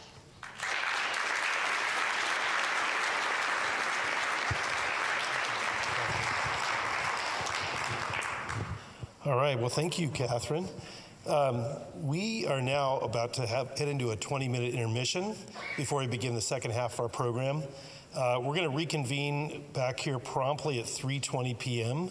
So if you could come find your seats before 3:20, like be in your seats at 3:20, got it? One thing to keep in mind, the ski trailer, where they can make the skis in 8 hours, is outside. And I'd encourage you to head out there and check that out right now because they need to leave at 4. So this would be a great time to head out there. Maybe you could put it in order for some skis and then get it to you later on tonight. So, all right. So we will come back here at 3:20 p.m. Well, welcome back to our second half of our performance here at the Numerica Performing Arts Center. For those of you who are joining online, I do want to briefly introduce myself. My name is Jenny Rojanasatian. I'm the Executive Director of NCW Tech Alliance.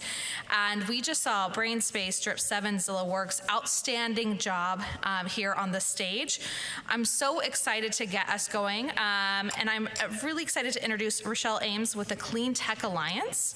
She joined the Cleantech Alliance in 2018 after almost 5 years at Washington State University, focusing on technology commercialization efforts. Rachelle is passionate about helping technical founders effectively communicate their product and company to potential partners, investors, and other stakeholders. She directs commercialization programming for the Washington and Canada cohort companies as part of the Cascadia Cleantech Accelerator and oversees membership and sponsorship of the Cleantech Alliance. Please welcome to the Flywheel stage, Rachelle Ames. Thank you, everybody. It's great to be here, and I'm excited to introduce our panel here shortly. But I'm really excited to talk a little bit about our programming at the Cleantech Alliance. I know my boss, our CEO, Mel Clark, was at our lunch presentation, so you heard a little bit about the breadth and depth of what we do and what we're working on. But I'm here to talk about our economic development and innovation programs. Now, I know there's a lot of information on this slide, but what I like the most about it is that you can see how many different partners we have on all of our programming. One of the things that we've learned, especially in the clean tech ecosystem and high-tech ecosystems generally, is that when you're doing a startup in those ecosystems, you need the whole ecosystem to help you. And even ecosystem-to-ecosystem connections are really what make this commercialization journey a possibility. So with that, I'm going to focus on one of our newest programs. It's called the Northwest Clean Tech Innovation Network, and generously funded by our partners at the DOE, the U.S. Department of Energy, and with our partners Virtue Lab, Washington Clean Energy Test Beds, and JC Dream. This program combines the expertise of all of our partners, as well as launches four discrete programs. One on federal funding assistance for those early stage clean tech startups, prototyping support, and a new lab to launch program connecting technologies out of our research institutions, as well as those resources and equipment that industry can use.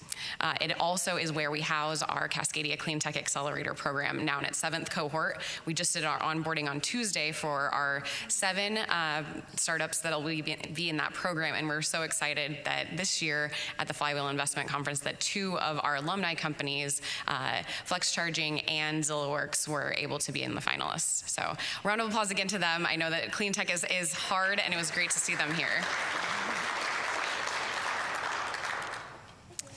Additionally, as Mel mentioned earlier today at lunch, we have been awarded one of the initial funding from the Washington State Department of Commerce around this cluster program, or their cluster accelerator program. Our focus area is on decarbonizing the built environment, and we're very excited to be really tackling big challenges from industry and industry-led challenges that really take cooperative competition, or what I like to say, co-opetition. It's really noticing, again, thinking about that ecosystem development, that you do need everyone in the ecosystem to solve these big challenges that we're going to be needing to do now and then also in the future. Okay, the other thing I wanted to say, I was like, there's one more thing that I wanted to say to everyone. I also wanted to shout out Nick from WTA is also here, and he and WTA were also leading a cluster organization, and they are focused on blockchain and quantum computing. So we're excited about finding connections in between those organizations as well as ours and our clusters. And with that, let's go ahead and introduce our panelists. So our moderator today is Miranda Nayak. She's a student at Wenatchee High School. Not only is she a highly capable academic student, she has high interest in STEM assignments and projects, which have garnered her an Innovator Award from the NCW Tech Alliance.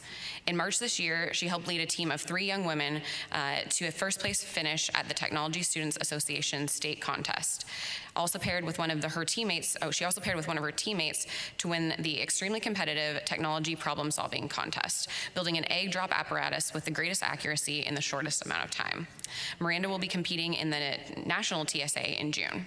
Let's welcome Miranda, if she's mic'd up yet. And she may be still getting, oh, there we go.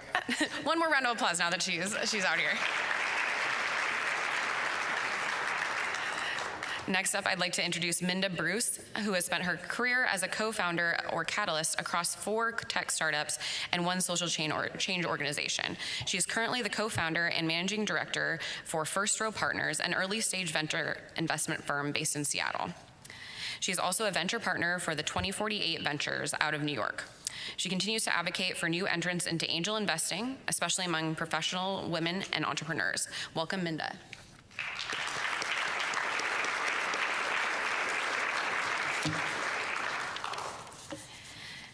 Next up, I'd like to introduce Julie Harrelson. She's a managing director of the Cascade Seed Fund and has over 30 years of experience as an investor, founder, sales executive, and consultant. She launched Cascade Seed Fund with Robert Pease in 2019 after being a founder of the 5 predecessor Cascade Cascade Angel funds. Harrelson was previously a tech executive in multiple companies, variously acquired by Earthlink, Time Warner, and others.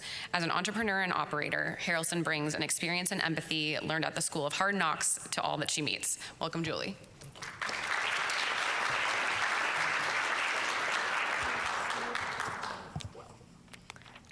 Hi, everyone. So we're going to be talking about kind of some questions I had about what it means to be an investor, and we're going to start off with some rapid-fire questions just to get us started. So the first question is there a pioneering woman in any field that you look up to? You. No, I really admire that you have the courage to come out here. I love the work that you've done in robotics, and it's really inspiring to me to see you and just to think about the things that you might do in the future to change the course of the future. Thank you.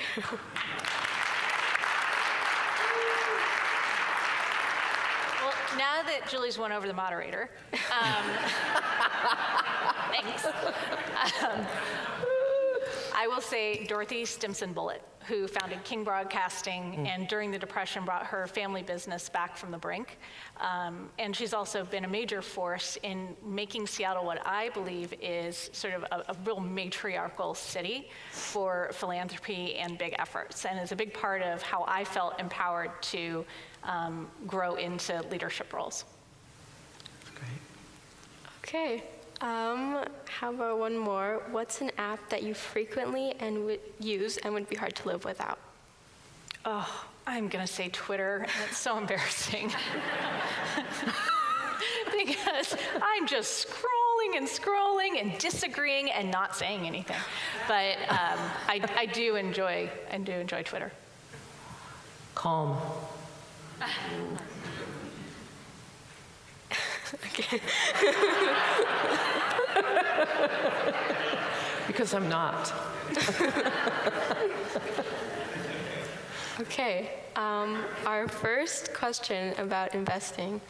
How frequently do you approach entrepreneurs with offers compared to them approaching you? When I think about all the top of funnel deals for early stage investing, there are a lot of them. And then there are always the ones that seem like they're the hot deals that you should be wanting to get into. I don't pursue those. So I rarely will reach out and try and get into a hot deal. That's really, I don't believe that's where the outliers are going to tend to be, and that's what I'm looking for. But every single time I'm in a founder meeting, where it's that screening meeting, that first meeting, I feel like I'm pitching them. Because when I get the opportunity to invest, that's an opportunity that they're giving me to be part of their company and to sort of share that equity with me, and they're doing the hard work. So I think every single time. Yeah. And we get a lot of inbound cold emails, so maybe in my inbox there might be 15 or 20 a day where they're probably scraping my information off LinkedIn or something, and those are not deals that we tend to follow up on. But I would say we are the same. We don't really chase hot deals, but we do get a lot of referrals from other people, like from other fund managers in this fund and our fund. We will share opportunities from attorneys, from professional service providers like CPAs, from other entrepreneurs, because it turns out that for us, and my guess is for you too, that our fund is pretty easy to work with, and the entrepreneurs like that, so they talk to each other. And that's a great source of referrals for us that are very high quality. We actually had a referral from a founder that Yoko turned down, and we ended up investing. And so I think that is, it's a lot of it is how do you treat people, and hopefully word gets out. Yes, I think that's right. So yeah, we did a survey and we had like over a 90% referral rate, and we only fund about maybe 7% or something. I can't remember the exact statistic for the last 2 years, but we fund a very small percentage, and we still get people giving us high marks. So and that's what we try for, because traditionally with investors, there's been a sense that the entrepreneur is there to serve the investor, and we look at it the other way around, that we're really there to support the entrepreneur's success. And because both my business partner and I are exited, I was going to say terminal entrepreneurs, but exited entrepreneurs, and so we have a point to prove to say, let us help you with financial and experience resources to be successful. Cool. Okay. What characteristics draw you to a company or entrepreneur? That's such a great question. Mm-hmm. So the point where we invest, which is seed and sometimes pre-seed, that is usually when companies are very early in their revenue. And so there's not a lot of company to examine, right? There's not like 50 people and everything. So one of the qualities, kind of sets of qualities that we look for in an entrepreneur are humility and persistence. Because you have to be somewhat humble to do this kind of work effectively, especially if you take on investors, because you have business partners. And so things can get really dicey really fast if you are not, open, if both parties are not open to input. And somebody was saying earlier that was speaking, saying somebody was calling to talk about something, and they're like, hey, this was last night. Hey, I'm just trying to stay alive as an entrepreneur. Why are you asking me these questions, right? So that persistence piece is really important. Yeah, I like some of those same qualities, and really it becomes exemplified when they tell me things that they do that are not scalable, and sometimes involves a lot of manual effort on the part of a founding team. And so what I like about that is that shows that they're really trying to be in touch with the problem. And in the successes I've had in entrepreneurship, there's always been that element of that. I think to be a venture-backable business, you have to have a highly scalable future, but often you benefit the most with doing unscalable things first, and it's a great also way to show that a lean use of resources. When you approach entrepreneurs, how do you measure what kind of companies are worth investing in?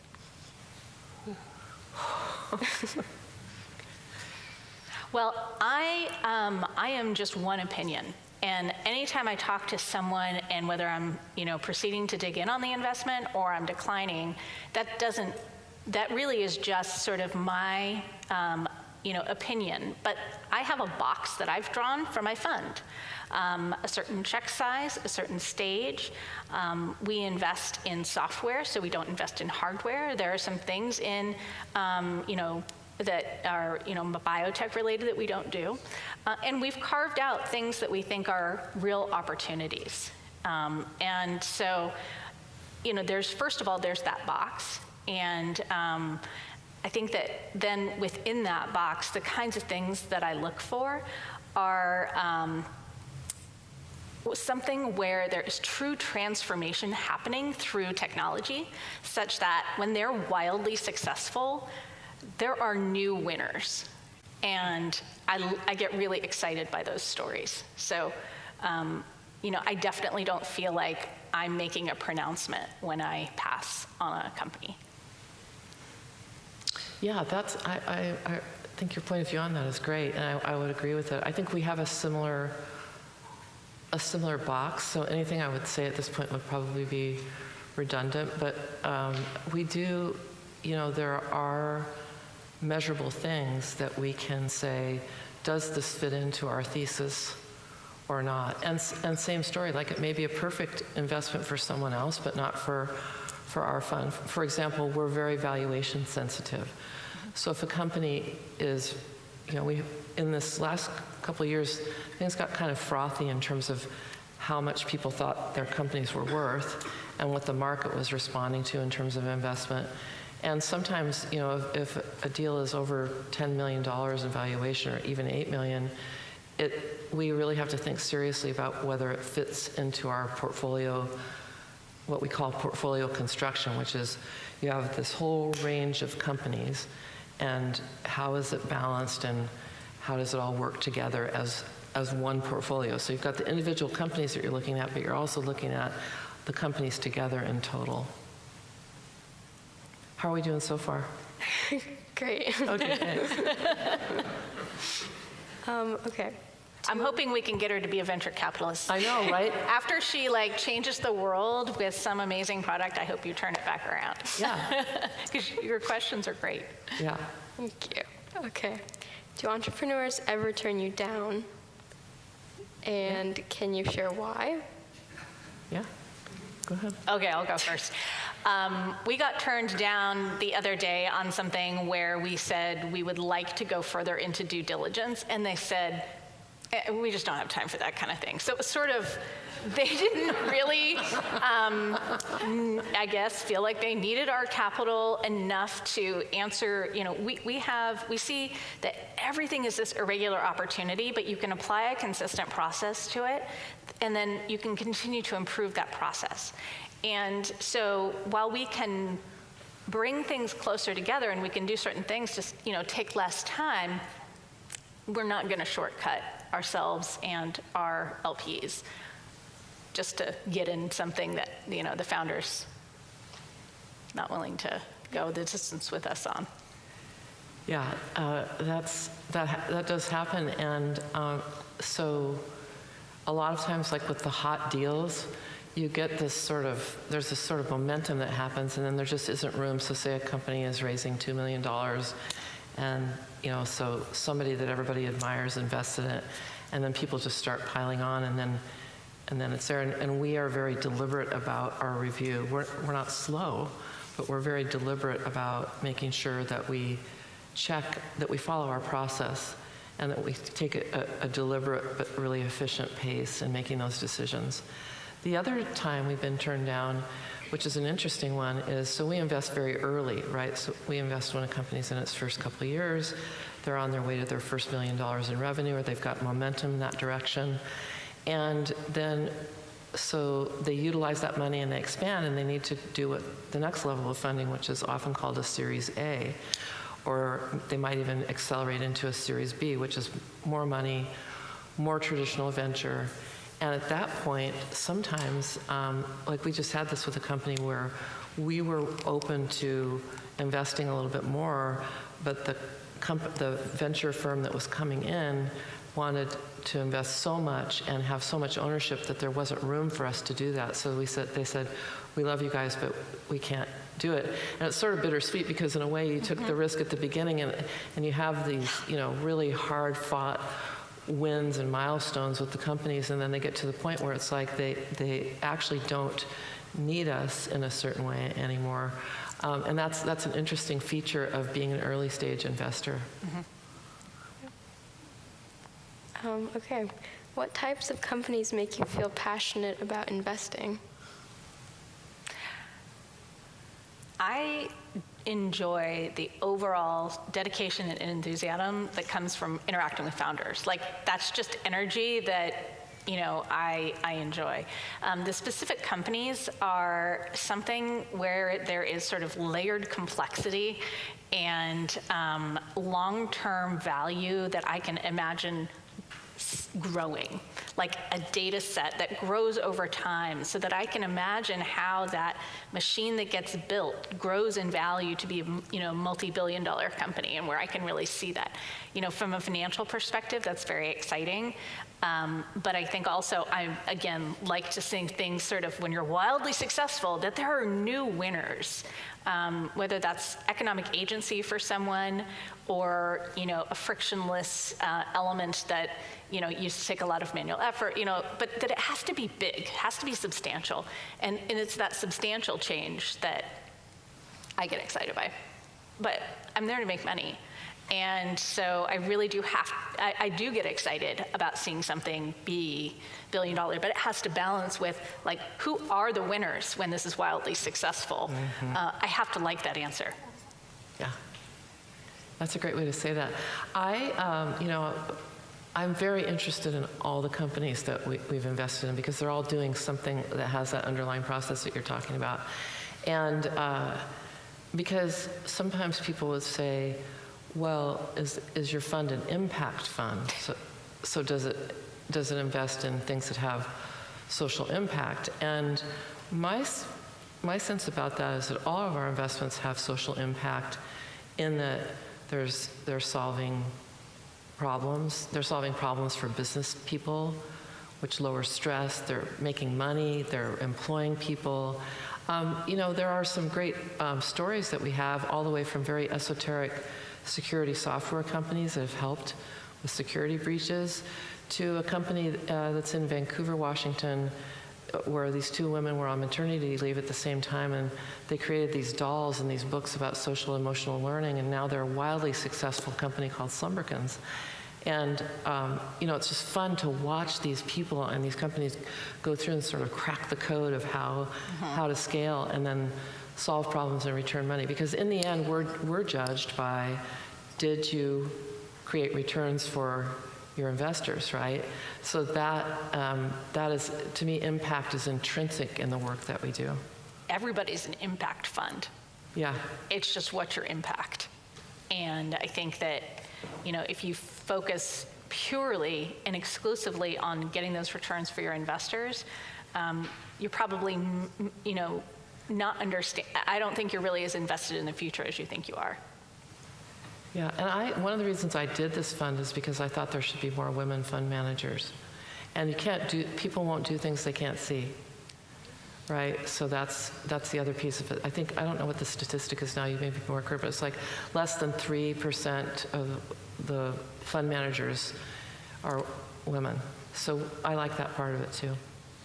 Definitely, and I've found huge support globally among women fund managers.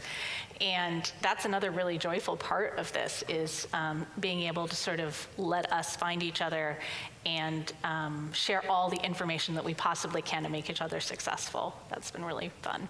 Yeah. All right, we're at time. Thank you so much, Okay, Julie, thank you. Minda, and especially Miranda. Thank you.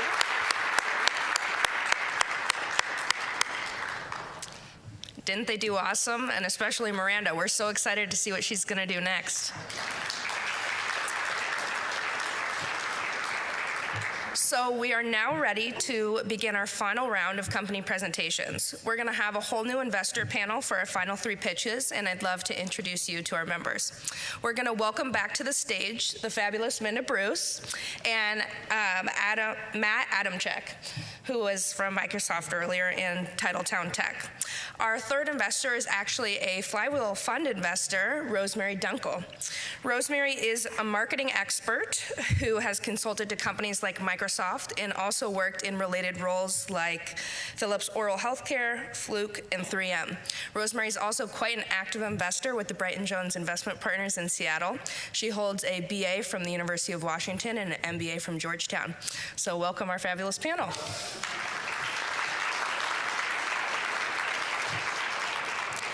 And with that, we're going to dive right into our final 3 companies. The first up is going to be Innovate Ag, led by Steve Mantle. They are based in Walla Walla, and they focus on unlocking agricultural productivity in labor-intensive, high-value fruit farms across the United States.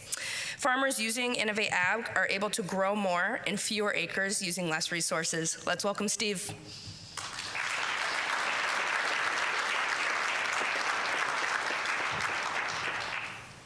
Thank you, Abby. Well, good afternoon. I'm Steve with Innovate Ag, and it's great to be here with you today. Innovate Ag is focused on empowering growers with data. And we are in a world where we are all surrounded by variability and volatility. We've got climate change going on around us. We're on an economic precipice, and we have unprecedented world events happening around us. It's disrupting our lives, and it's also disrupting the food chain that's out there. We all eat, and growers very much are facing these challenges as well, even more so. And so through this, they have no choice but to do what they do, which is remain steadfast, to fulfill our needs, and ultimately to do it all with less. That's with less resources facing them. And so through all of this, data is constant. And what growers have asked us for is to provide data in a way that it is visual. Data in a way that growers can make sustainable decisions. Data in a way that impacts their bottom line. If they're not able to get through on their bottom line, it's not empowering. And we're focused on empowering growers with data. We do this by visualizing data for a grower. Our focus is predominantly on fruit. We started with tree fruit, with apples, and we provide this in a way where some of you have seen an ATV that we have upstairs, where we're mapping at 10 frames per second the fruit that's on an apple tree or a blueberry bush or on a vine, and capturing that at 10 pictures per second, and we're turning that into a map. At the same time, we're mapping everything that's happening below ground. So nutrients, organic matter, texture, pH, all the things that the grower has to contend with to have a uniform crop. And our focus is ultimately helping them get through that and predicting yield. So through all of this, every grower wants to engage around sustainability. Many of you may not know that U.S. agriculture actually accounts for 80% of water demand. And through that, that's a challenge when down in California, Latin America, and even in Southern Oregon, there's not enough water. Some of these farms are actually having to shut down because there's not enough water. And already, Innovate Ag is working with growers, with this being an example, where they're saving up to over 50% of water. Now, a huge cost for growers, roughly 15 to 20% of their operational costs are on chemicals. Now, with all of the disruption that's happening over in Russia and Ukraine, that's a source for fertilizer, a primary source for fertilizer. And the chemical costs for these growers have risen 2 to 5x. All erstwhile, they've got their tractors, and we've all seen the prices at the pump, right? Over $6 a gallon for diesel these days. And so these growers, we're working with them ultimately to sustainably and economically better apply what's needed, where it's needed, when it's needed. Now, growers, again, ultimately are looking for data-driven decision-making in a way that is relatable to them. And we've got an example here with First Fruits, a grower out toward Walla Walla, Washington, that looked at one of their blocks last year, and compared to the prior year, we were able to help their labor be 30% more efficient, getting in and out of a block and onto the next much faster. And you can see a quote in here also from Rachelle Ames with Tigueras Fruit, one of the largest fruit growers in the state, how critical data is to them, exactly where positioned. I'd like to share with you the voice of some growers where you can hear firsthand their challenges. We want to be more strategic, you know, we want to see things in advance. We want to be more proactive instead of reactive. We haven't been very technology oriented. It takes a lot of experience to get to where you are a really competent farmer. For people like me, younger people in the industry, that I'm relying on a lot of what the guys who are above me know already. And there's better ways to do stuff. We can manage an orchard based on data, and that is something that for me is amazing. There's a problem with understanding how to create value out of data, but deliver that in a way that's meaningful to the grower where they can take action. Knowing where to spend the labor dollars that are getting smaller and smaller. Growing the fruit that you intend to grow without a lot of waste, and doing it by using chemicals only in the way that they're intended to do, only at the time that they are needed, and by utilizing all the other resources in a very, very efficient way. If you can more efficiently and effectively and more sustainably produce, then your operation will also be in a better position from a profit point of view. We want to be good stewards of the land. We want to be good stewards of the water and of all the resources. Innovate Ag is one of the leaders moving the ag tech forward, bringing together disparate data sets, coalescing those into one easily accessible source.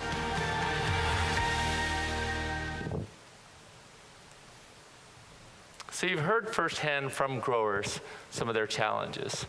Where does Innovate align with that? Well, last year we had 19 growers across the state that signed up for 1,500 acres of coverage as an annual subscription, which equated to us for $132,000 of annual subscribed revenue. This year, 100% of our growers signed up again. And as you can see, they tripled their acreage and quadrupled our revenue. And already we have growers that have committed for next year, where you can see we're well on our way towards our 1.2 million goal for next year. Here's a longer state of projections through 2026. You can see that we're getting into different crops and geographies over time. And really, it's about focusing on the grower first and cultivating opportunity. Focusing on their ecosystem and enabling, empowering that grower's ecosystem, how they work with their chem companies, chem suppliers, bringing them onto the same page, helping them with who they sell to, the Walmarts, the Safeways, and helping them better understand what is coming downstream, working with their partners on ag finance and insurance, helping de-risk, and ultimately, ideally, ending up with a better interest rate because they have shared risk together. So that ultimately is Innovate Ag. We're about empowering growers with data, which supports economics, it supports sustainability, and it supports the next generation. Thank you very much.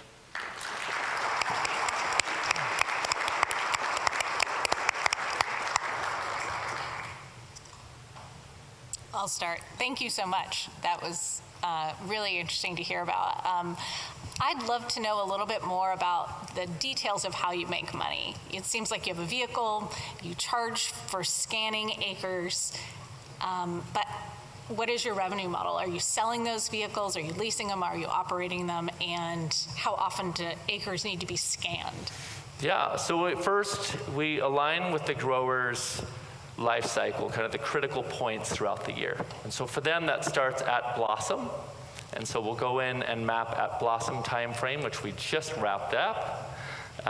Then it goes into one of their bigger labor investments is at hand thinning, which is coming up in about 3 weeks or so, when they're about golf ball size or 20 millimeters.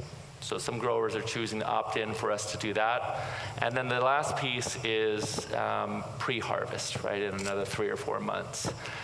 So growers we see on average are actually signing up for 3 scans, and we're scanning what's above ground and below ground. That equates to about $150 per year as an annual subscription. Now, we don't want to be in the ATV business. We don't want to be driving these things around, trust me. I don't want to be driving these ATVs around. We've got a fleet of 4 of them that we drive around today. And we put in some long days, just like farmers do, at peak times. But we already have some partners that have approached us and that have said that they would actually be interested in driving around the ATVs themselves because they're already out on the farms. And we also have some growers that have said, you know, what if we actually drove these ourselves? When we sit down with growers, to your point, and say, well, do you have a team that's ready to actually do this? Are you at a point in your maturity life cycle where you have an IT team, where you have people that are ready to drive these around and be responsible for them day to day? And they usually say, okay, maybe we'll do that next year. Why don't you provide this as a service in the meantime? So it's about bringing them along on that journey. So specialty crops can be difficult with the variety of different crops and types of crops you deal with. How do you view the challenges with jumping from one crop to the next in scaling your business? Yes, well, first and foremost, we started with apples because it's the #1 crop in the state. And are we in the apple capital of the world? Oh, yeah. Yes. So, and also it's the commonality across all of these crops. They have common inputs, which includes labor. And there's a lot of inefficiency, and there's a lot of pressure on not even being able to have enough labor that goes along with that. So we focus on what the commonalities are there, and we've been laser focused. I'd say 90-some-odd% of our business this year and last year is apples. As you saw on one of the earlier slides, we do have other fruits that we are working with. The U.S. Highbush Blueberry Council approached us, and we have a contract now with them to work with them on something called Berry Smart Blueberry Farms. Leave it to the blueberry guys to come up with something like that. And so their vision, and we'll be recording a podcast with the chair of the U.S., or the commissioner for the U.S. Blueberry Council on Monday, is to enable a network of Berry Smart Blueberry Farms across the U.S. And so we're starting with a couple of those. Now the challenge is in Western Washington. Actually, if you look up our social media, you'll see me stuck in mud and covered with manure, I will add. Last week in Western Washington, where they get just a little bit of rain. So it can be challenging, to your point, Matt, particularly on getting the cycles right in terms of timing. And so that is a balancing act that we're working through, and that's why we're being very slow and precise on picking the right things at the right time. Do you find that farmers are requiring the same sorts of data, or are you required to do a lot of customization for different types, for the different customers that you're serving? So the growers generally are looking for the same source data. That's the key. What do they toss and turn about at night? And we have some growers in the audience, thank you to those of you that are here, but they lose sleep at night about what's my outcome going to be at the end of the year. And that's yield. And yield is not just how many apples or grapes do I have on the tree. It's the quality of that fruit. What's the color? What's the size, right? And so we're able to quantify all three of those things together and help them understand really downstream, as it goes all the way down to the buyers, how does that have a ripple effect? I didn't quite answer your question though, did I? What was the last part? Sorry. Well, it was about whether the farmers are wanting consistent output from you, or whether each customer is requiring a custom data set. Yeah, so thank you. So the data in is pretty constant and uniform across the board, where we're mapping the yield as well as what's going into the ground. The outcome, yes, it can very much vary. And so that's where we have a suite of use cases, a little bit like going to Starbucks and picking from the menu. What's your favorite? What resonates for you? What are your weak points? What are you uncomfortable with? What are you comfortable with starting with? And that works very well for us. I have two data questions for you. Yes. One, what other data do you bring in, like weather data or other sort of environmental factors? And then the other data question is there value in accruing this data set overall for a region, for a particular acre? Does it help inform future decisions? I couldn't have paid you to ask that better. That's great. All right, so first, it was, except now I've lost it. The second part was the accrual of data, and then help me on the first part. So accruing data is really important. Some of the way that these trees and these plants grow and all of the commonalities, they're all permanent crops, and they generally don't start delivering until about 3 years in. And so getting the inputs right up front is really critical to actually ensuring that it pays off in spades for years to come. So that's one, it's foundational. And for some growers, they actually view data as a second crop for them, if you will. The second piece in terms of accruing value is Honeycrisp is a very common and popular apple, and it tends to be very cyclical. Growers will call it biennialism, where there's parts of a tree will be great one year, and then it may not have as much return bloom the next year. And so what we found is growers start seeing more value in year 2 and year 3 even, where they can start to see the patterns and start to manage those patterns where there's more uniformity, which is a grower's dream. Now, help me on that first part of your question. Do you bring in weather and other data? Yes, we do bring in weather and other data. And so we started with the Smart Orchard project. Thank you to the Tree Fruit Research Commission. I think Paige is here today, and you heard from Ines Hanrahan. We worked with them initially to establish something called the Smart Orchard project. And that really is actually about pulling together many different data sources and critically researchers from universities like WSU and OSU. And so yes, we're pulling in weather data, we're pulling in something called microtentiometer data that's measuring the rate of flow of sap up the tree xylem, soil moisture sensors. And so you tie all that together and it starts at, we help pull out the noise, because there's a lot of noise in here, all that. So it's a great question. Thank you for helping with that. Thanks, Steve. We're out of time. Great job, Steve.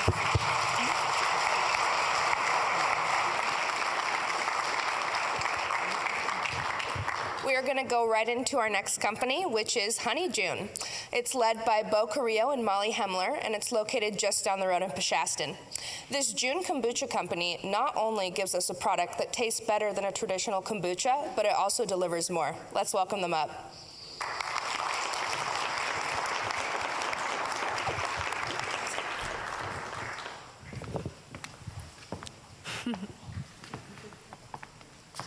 Hi, I'm Bo, and this is Molly, and we are the founders of Honeyjune. We both love food, our environment, and our communities. We started Honeyjune in 2017 from our kitchen in Leavenworth, Washington. We immediately fell in love with this honey-based fermented tea. We saw that it would be a great way to impact the environment in a positive way, as well as disrupt the kombucha category. So the kombucha industry reached $2 billion in 2021 and is expected to grow 20% year over year to $5 billion in 2026. Although Bo and I definitely saw a problem in the category, one being the really pungent vinegar-like taste of traditional kombucha, which is made with black tea and cane sugar. It is obviously a really unhealthy processed sugar. So we saw the opportunity to go beyond probiotic and add adaptogenic herbs and mushrooms to our brew. These are some of the herbs that we include in our brews. So adaptogens are stress-reducing herbs that help the stress response in the body. We were super passionate about putting all of these in each of our brews, and we were excited to go beyond probiotic. We are also very impact-driven, so we decided to partner with Save the Bee Initiative in Eugene, Oregon, and we make annual donations to the organization. So this is an adorable photo of a honeybee. He has his little pocket of pollen there. And this is our way of just getting a little glimpse into the life of a honeybee. We really saw the opportunity to support our pollinator friends with partnering with Glory Bee. 5 years into this, we've now sold nearly 2 million bottles of June kombucha. We continue to grow year over year, and we just experienced the largest first quarter that we've had to date. We're now distributed nationally, over to the East Coast, Midwest, South, and we have 2 national distributors at this time.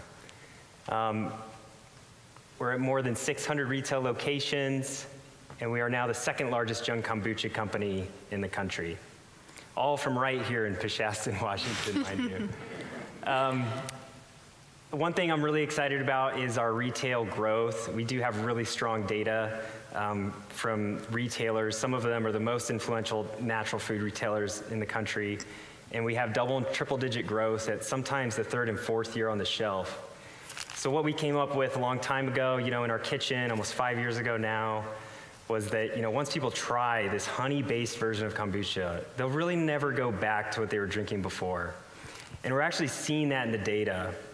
So a huge part of moving forward with our business is going to be getting it into the hands of our customers, having them try it, taste the difference, and really make a different choice at the shelf the next time they go up to the kombucha set. So none of this would be possible without our amazing team. So everywhere from our brewery operations, which includes Alex and Chuck, who are here with us today, some of you may have met, to our investors who comprise of our board, we have the knowledge and experience to really take Honeyjune to the next level. So as Bo kind of touched on, we are distributing nationally now. So we're in the Midwest, East Coast, in over 600 stores across 40 states. And we plan to continue that growth and are really excited about that. So what does the future look like for us? Well, we plan to hit $1 million in sales this year. We're on track for that. And we'd like to be profitable this year. We see in 2 years the need for an updated production facility. We're still in Peshastin, Washington, about 20 minutes from here. And we think we can stay there for another 2 years before we'll need to upgrade. So we're working with a lot of different people in the area on where that will be. But we see ourselves growing to $10 million in sales by 2030. And part of that growth is going to be a lot of really exciting product launches. We've always seen ourselves as more than just a Jun Kombucha company. Earlier this year, we launched Honey Nectar, a herbal probiotic honey that's the first of its kind. It's hard to believe, but it really is. And it's meant to be mixed in with your tea or coffee in the morning, delivering a dose of vital nutrients, probiotics, and stress-reducing adaptogenic herbs. Later this year, we plan to launch an incredible line of Jun Kombucha that is 7% alcohol by volume. We've been working on this for a while. This is a really exciting category that's growing incredibly fast at the moment. And we're really excited to introduce a product that is a premium in the category that also supports the health and happiness of our customers by delivering a dose of liver-supporting herbs in each bottle. Very important. Gotta have the balance. That's right. All right, so our current fundraise is 15% complete. We plan to use these funds on growing our sales, in-store sampling, and marketing teams, as well as our operations side of the business. It's, as Bo touched on, it's super essential for us to get Honeyjune in the hands of our customers, because I'm sure some of you experience once you try Honeyjune, you don't want to go back to traditional kombucha. And we even find that in people who have never tried kombucha or avoid kombucha altogether, that they really love Honeyjune. We also plan to do a fundraise in 2024. We have seen some really exciting exits in the kombucha category already. Kavita Kombucha was acquired by PepsiCo for $200 million, and Pepsi has gone on to grow that brand substantially. So we do feel like an exit is in the cards for us. We would like to grow the brand to at least $10 million in revenue before doing that, and we'd hope to exit at that stage between $30 and $40 million. So we're more than just a business. We're a group of people that want to make a positive impact on the health and happiness of our customers. We would love it if Flywheel would join us on that journey. With honey in our hearts, thank you. Thank you.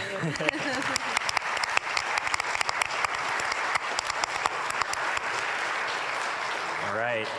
So first question is, what is your most successful flavor when you trial product? The Jasmine Rose. That would be the #1 seller at the moment. And is that your #1 seller nationwide, or is it? It is nationwide, yeah. And it's really fun for us because that was actually one of the first flavors we brewed in the kitchen, and it hasn't changed much. And so we used to call it the gold around the house. It's still gold. So. It's also the most stress-reducing of all of them, so that might be telling. Right. Thank you for the free samples out there. I was pretty liberal with what I was trying. It's great. There's plenty got more. Some fans. Yes. I like that. I found it at PCC the other day, and I knew you were going to be here, so I had already tried some, so I'm revving up on your brand. And one of the things I was just sort of wondering is you were talking about expanding and doing sales. What does sales look like for this? You have to influence distributors, you have to get in stores. What are those efforts? Yeah, I mean, the I don't food see you guys business doing a is Super Bowl complex. commercial anytime soon, but tell us about how you get it in people's hands. Why am I seeing it at PCC? Right, exactly. So in food, it's not direct to consumer. There's a distributor in between us and the store. And so, but also the sales side of the business is through brokerages. So we've actually partnered with a really top-end natural foods broker who's a national broker who we expanded to the East and Midwest with. And they've done an excellent job. They have teams in the field, meeting with stores on their calendar. They're going into stores, making sure we have the shelf space we were promised, the flavors are on the shelf. It's really intensive. But this is a huge part of where we want to put capital in the future, is building an in-house sales team to facilitate the brokers.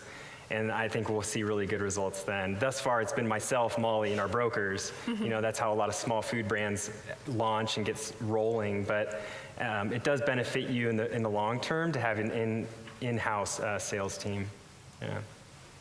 So I'm curious, in that same theme, what opportunities or challenges did the pandemic introduce to your brand in terms of distribution or getting your product out in market with all of the tumultuous supply chains and whatnot? Well, the biggest thing when the pandemic hit for us was the loss in keg sales. At that time, 20% of our sales was actually in store at our tap handles that we have where people can fill up their jugs. Those do really well for us, actually. And we lost those, basically, and all of our bar and restaurant sales went away. But those have since come back. So it was a tough year for us, 2020, like a lot of companies. But we rebounded from that. There's also probably some logistical stuff, Molly? Yeah, supply chain. So I kind of handle that end of things. And right away, when I started to get a couple of calls, like, oh, we're out of this and we're out of that. And so it allowed me to take another step in expanding our supply chain and building really strong, reliable relationships. And even going, we're working with a farm in India, for example. They're certified organic. We know so much about the farm, and we're learning a lot from them.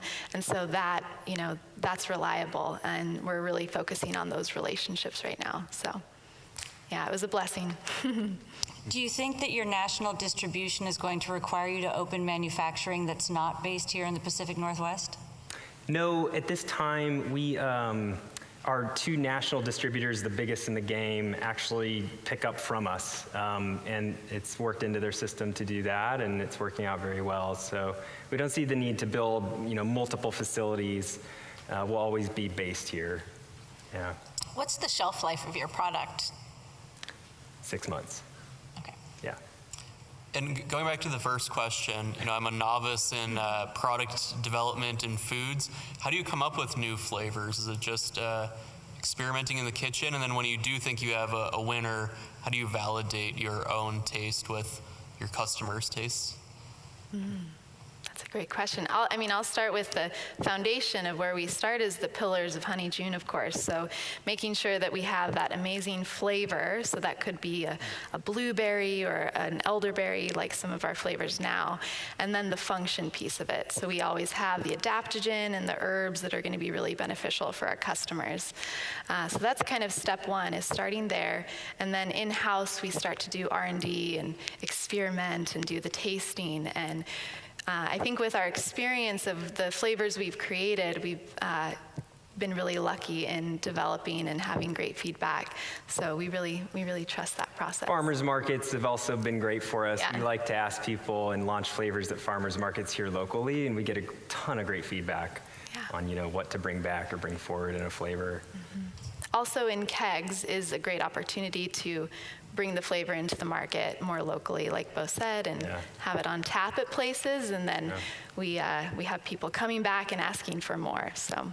But there is something to be said about just believing in a flavor, I think, and I proved that No by pun intended. really believing in the raw honey flavor. If any of you are Honeyjuners, you know.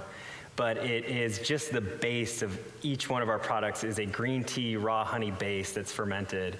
And I was always a huge fan of it. I wanted to have it in our lineup from the start. No one believed in it. The sales weren't as strong as the other flavors for years. And then this huge surge of sales came for that flavor. And what happened was, you know, people who were drinking Honeyjune finally said, well, what's this raw honey all about? You know, it just seems so simple, but really that's the beauty of Jun, is it's just ancient beverage that is so simple and is so beautiful just on its own that it really grabs people, and now it's one of our top sellers. As you go into the alcohol category, what sort of new things and new skills do you have to learn in terms of distribution and sales and marketing that come with that? Right. It's its own, you know, distribution system, but we're already plugged into some alcoholic distributors that can't wait to get their hands on our stuff. And, you know, it's not so different. It's actually, it opens up a lot of opportunity. It absolutely opens up restaurants and bars and on-premise keg sales. That's where we see a lot of product going. We do, I don't know if anyone's ever had a hard kombucha, but it is a much healthier, great tasting beverage that's doing very well at restaurants and bars at the moment, and that's really the difference. So 5 years from now, which kombucha will drive more of your revenue, the hard or the non-alcoholic? I believe the hard will surpass the non-alcoholic, given it's projected, I mean, it's 44% annual growth rate for the next 5 years. It's crazy. I mean, yeah. And what we're making, I mean, if you think Honeyjune tastes better than traditional kombucha, what we're making is better than anyone else's hard kombucha that I've tasted. So I expect it to do very well, yeah. Awesome. Thank you so much, Honeyjune. Thank you. Thank you.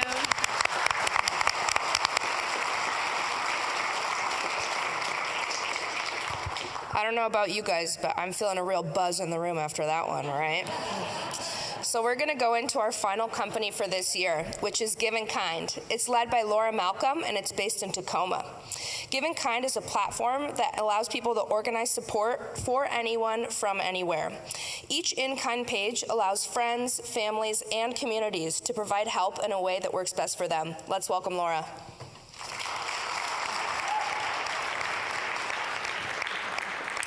Hello, everyone. My name is Laura Malcolm, and I am the founder and CEO of Give in Kind. Give in Kind started because I needed to solve a problem for my own family. When my husband and I lost our first child at birth, we needed a number of things.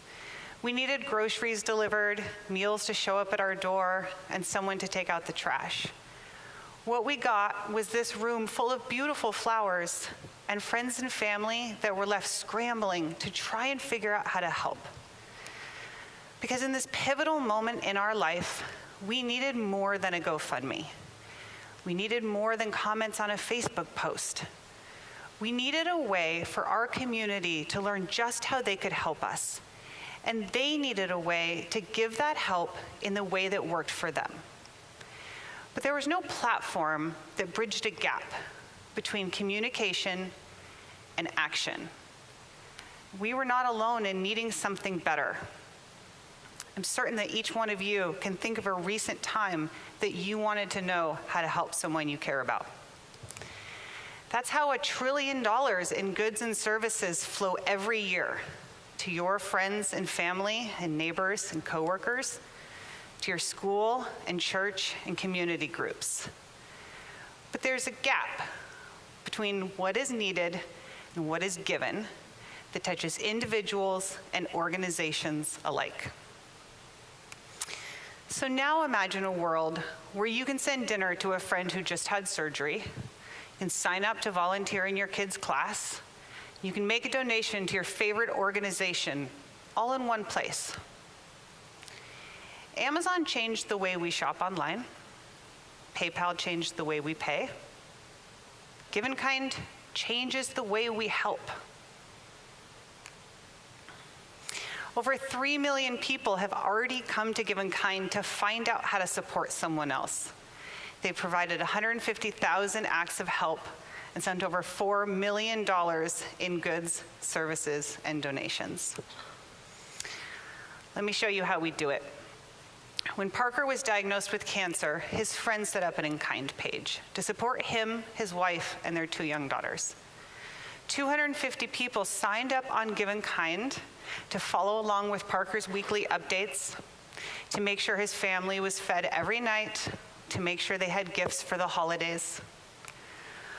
Parker would have had to set up pages on 4 different platforms to achieve the same level of support that he received through one in-kind page. That's because other tools in this space are single solution. They center on one way to help. But we have brought together a care calendar, wish list, fundraising, and updates and comments, making Give in Kind the place to go for whatever kind of support is needed. That's why a team from Oracle came to Give in Kind to respond when one of their coworkers lost their home in the Colorado fires. Team members from 15 states were able to immediately send thousands of dollars in digital gift cards to their coworker to help his family with meals, housing, home repairs, and more. Where else can you do that today? We have seen usage of Give in Kind growing within organizations like Atlassian, Starbucks, and Disney. And we're starting to build on our network effects within those organizations the same way that Slack did. Give in Kind is so flexible and comprehensive that when multiple Ronald McDonald House locations learned about us from the families they serve, they began using Give in Kind to meet their own unique goals. One for managing and communicating with volunteers, and another for driving gift card donations. They are just one of many organizations using Give in Kind today. Even the Gates Foundation, a global leader in giving, turns to Give in Kind when they need to take care of their own. Each of these examples are just a part of that $1 trillion in goods and services that will flow next year. And while our competitors all fight for their sliver of this market, Give in Kind sits squarely in the center of this enormous opportunity as the marketplace for giving and receiving help. We are already driving a margin on our growing share of that $1 trillion. Here's how. Give in Kind starts with a page creator. Each page creator then uses their network to market and grow our platform. We convert those networks into more page creators. Today, nearly 20% of in-kind pages are created by someone who started out as a supporter on another page, which not only fuels our growth, but has driven down our acquisition costs 30% year over year. We already have a positive revenue to acquisition cost ratio for in-kind pages. In fact, we have driven our revenue per page by 10x over the last 2 years, and we will double it again in the next 2. We do this through a combination of our marketplace revenue, which drives an average 7% margin on GMV, and our paid version, for which we have a nearly 15% upgrade rate. This is well above typical freemium benchmarks, and it shows just how valued we are by our users. Our trailing 12-month revenue has grown 4x year over year, and we are on track to be cash flow positive at the end of this year. As our consumer acquisition channels have grown, they've begun to unlock our B2B and B2B2C channels. For example, we turned patient usage data into healthcare partnerships. Hospitals across the country are now promoting Give in Kind to their patients because the kinds of support received through an in-kind page are proven to be tied to patient outcomes and satisfaction. We will continue growing these B2B channels this year with faith groups and employers. We have started by building tools serving the churches who are coming to Give in Kind to manage their meal ministry efforts. These tools have led to opportunities to integrate with major channel partners like Blackbaud and PushPay. These B2B customers are important because they're compounding. Each customer will drive not only subscription revenue, but each in-kind page they create drives both transactional revenue and more viral pages, fueling our growth flywheels. We have done all of this with a lean and talented team based in Tacoma and located around the world. My long career in product management and Andy's in technology leadership have allowed us to build a best-in-class product And our full-time team of 9 delivers an experience that our customers have called the best thing on the internet. So I will leave you with this. One of GivenKind's investors asks herself before making an investment, what will the world look like when this company is wildly successful? We see a world where anytime we want to know how to help, we turn to GivenKind, where it's as easy to send dinner across the world as it is to send money, where we can engage with our community outside of social media, where asking for help is normal and giving it is meaningful. Join us in making that possible. Thank you so much.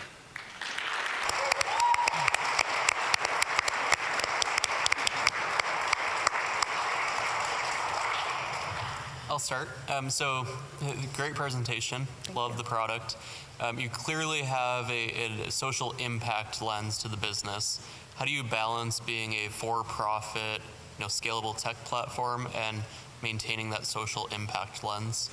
Well, we love the saying that you can do good and do good business at the same time. It's interesting, part of our margins on our marketplace revenue, actually we modeled after GoFundMe's revenue model, which is tips from our users. And it says, your support makes GivenKind free for more people who need it. We now have started layering on paid versions and B2B, but it really does allow us to have that impact while also driving actually, pretty good marketplace margins. How is the product different for a paid version versus an unpaid? Yeah, so it was amazing to see some of the features that our power users were using. And so think about an example where you get a lot of support. We have people who get tens of thousands of gift cards. They have hundreds and thousands of supporters. They want to be able to keep track when you get through this really critical moment of who helped them, how and when. So we've layered on some more tools. We call it our supporter CRM. So you pay to have a back-end view, everybody who helped you, what they sent, and then based on that customer feedback, we just launched, and we'll actually be raising the price of our premium product, automated thank you notes. That's something that we kept hearing from people. So you can click, send a thank you, beautiful design, choose your color. We've written some default text for you. It's amazing to see how many people just use that. And that, you think about the impact that it makes to make someone's life easier in the most challenging moment of their time. And it's not just the person who's going through that, it's everybody who wanted to help. If we can make that easier, we've solved that problem for literally hundreds of users for every one moment that they turn to GivenKind. I'd love to know more about your product roadmap. Where are you taking this? You talked about going into B2B and offering more features. How does this grow and evolve? And what does that become? All these back-end features, and how are you building out? Yeah, so it's been awesome. As you go down the journey, your roadmap shifts, right? So we really thought, for example, that we would own crowdfunding, our own fundraising at this point. Money transmission is not something we have actually bit off just yet, so that has gotten pushed off the roadmap a little bit. More access to more local products and services, that's actually something that we thought that we were going to prioritize. If I want to send you your favorite treat in your town, I want to know that I can call your bakery around the corner and have your favorite treat delivered while you're recovering. But we started with leveraging digital gift cards because they were so available and we could do the technological integration. I would say that we've been pretty product-led in following requests and how many features come up, and a lot of the features that we're layering on for B2B, like for the churches and the hospitals and the data that they want to know, is actually just allowing us to use some of our existing product and just pull more information and insights out of it and provide those as a feature that will grow our revenue.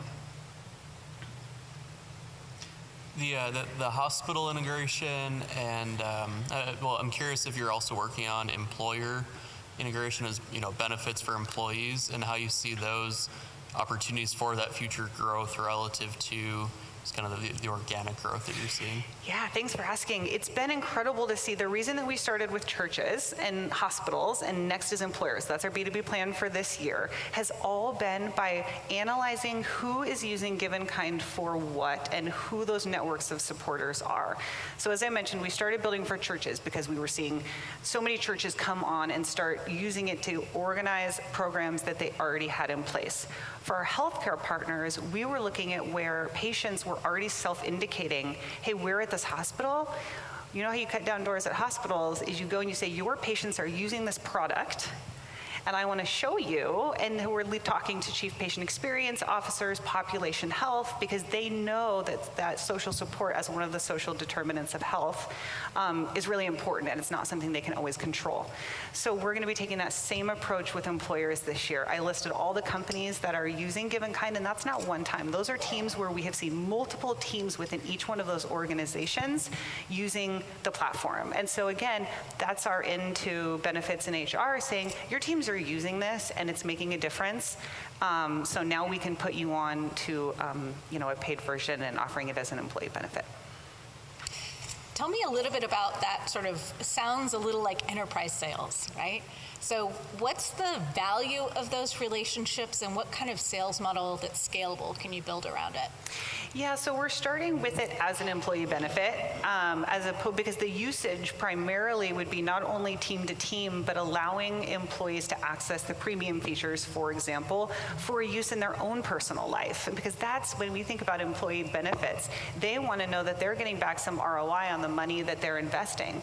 But if you can say, well, I'm not going to have to spend all this time because my baby was born early and went into the NICU, or I need to help my sister-in-law, or I'm a caregiver for my parent, if we can start to put those platforms in their employees' hands where they can grab that support from their community, we're saving them time. They might be returning back to health, returning back to work sooner. And so, we're going to start with targeting not full enterprise. We'll be mid-market. We've identified that, where people start giving up more of the perks. And so that's how we'll be looking at those. So is that in-person selling? Is that, what's the scalability of selling into that? No, and it's interesting for churches, for example, we had started to look to hire some inside sales, and then we decided that we could do it with marketing. And so we will be leaning heavily on marketing rather than sales until we start scaling some of those. The viral nature of your customer acquisition, is there a way to leverage that up because it's so efficient? Yeah, so that's one of the pieces that we are constantly looking for ways that we can put in more triggers, more drip campaigns, more reminders, more retargeting. How do you stay top of mind? And so tracking that, I didn't want to go into the terminology, but it's a K factor, right? How many people are invited to each in-kind page, and how many of those go on to become future creators? And so that's a number that we watch pretty closely and are always looking to manipulate, because it absolutely is. It's how our acquisition costs can come down, and then those creators who were prior supporters are more familiar with the product, they're more likely to be successful, and so they're just higher value users altogether. Thank you, Laura. Okay, thank you so much. Thanks, Laura. And thank you to all three presenters, as well as our guest investors on stage for their role.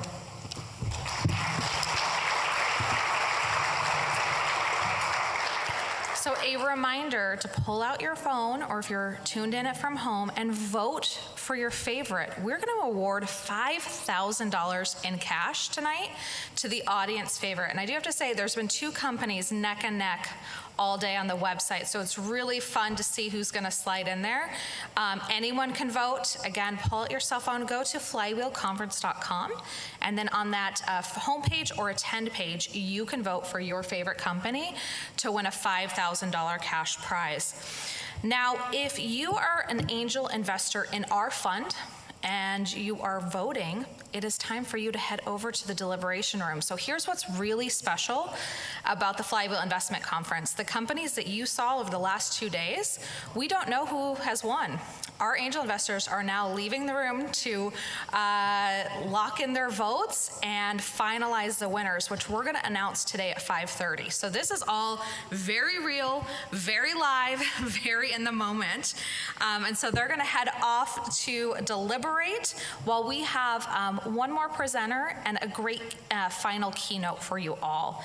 Following this amazing keynote presentation, very excited about it, we've got appetizers upstairs. Our exhibitor booths have moved into the main ballroom. Appetizers, open bar, it's going to be a lot of fun. So if you are in person, definitely head out there. And for those who are at home watching, we invite you to attend in person next year. I'm looking to my tech team to see how I'm doing on slides. Perfect, excellent. All right, it is time for me then to introduce Dawn Black, who's going to introduce our final keynote today. Dawn, first of all, has just been a champion of our work, so we're so grateful to Dawn and the entire Ogden Murphy Wallace team. He serves as the chair and co-chief executive officer at Ogden Murphy Wallace, leading the firm's strategic initiatives and priorities. His professional practice focuses on healthcare, information technology, and emerging businesses. His goals involve assisting clients to craft practical solutions in complex, heavily regulated industries, partnering with clients to advance them on their road to success. Please join me in welcoming Dawn to the stage.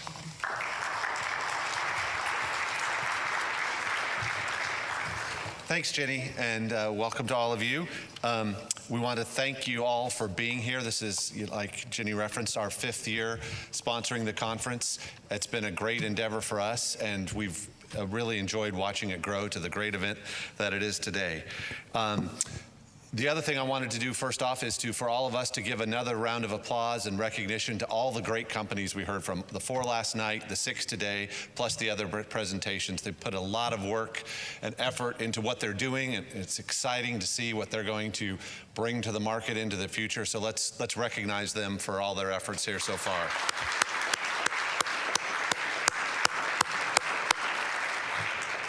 Like I mentioned, we've been a sponsor here at Flywheel since the inception.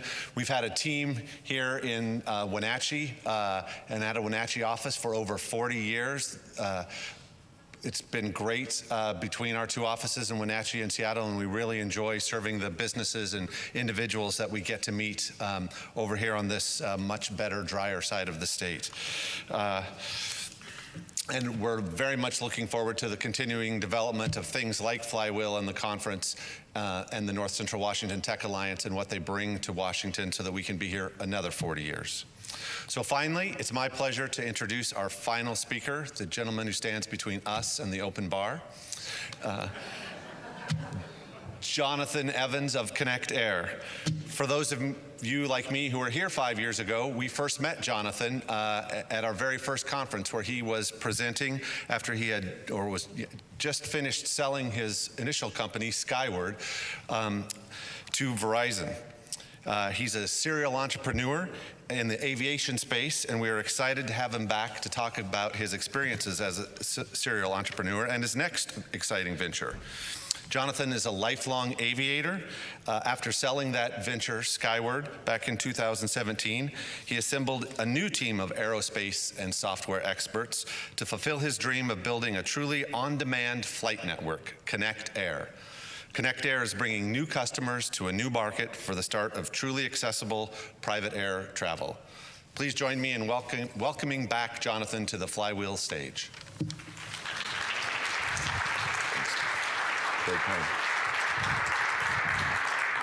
Hi, thank you for having me. This is such an honor, I can't tell you, to be able to sit here in the audience and to share in the beginning of other people's audacious startup journeys and to be asked to come and share my own, maybe 10 years after I started, I guess, is just, I can't tell you, there's no better word than an honor, and thank you for it. Thank you for being the audience to my story, I guess, today. And thank you all who are sharing the beginnings of yours. I was thinking back there that one thing we all share in common as entrepreneurs is we truly do want to make the world a better place. And we actually do want to improve on the systems that we share in society, and we all do it from the places that we know how and we feel most passionate about.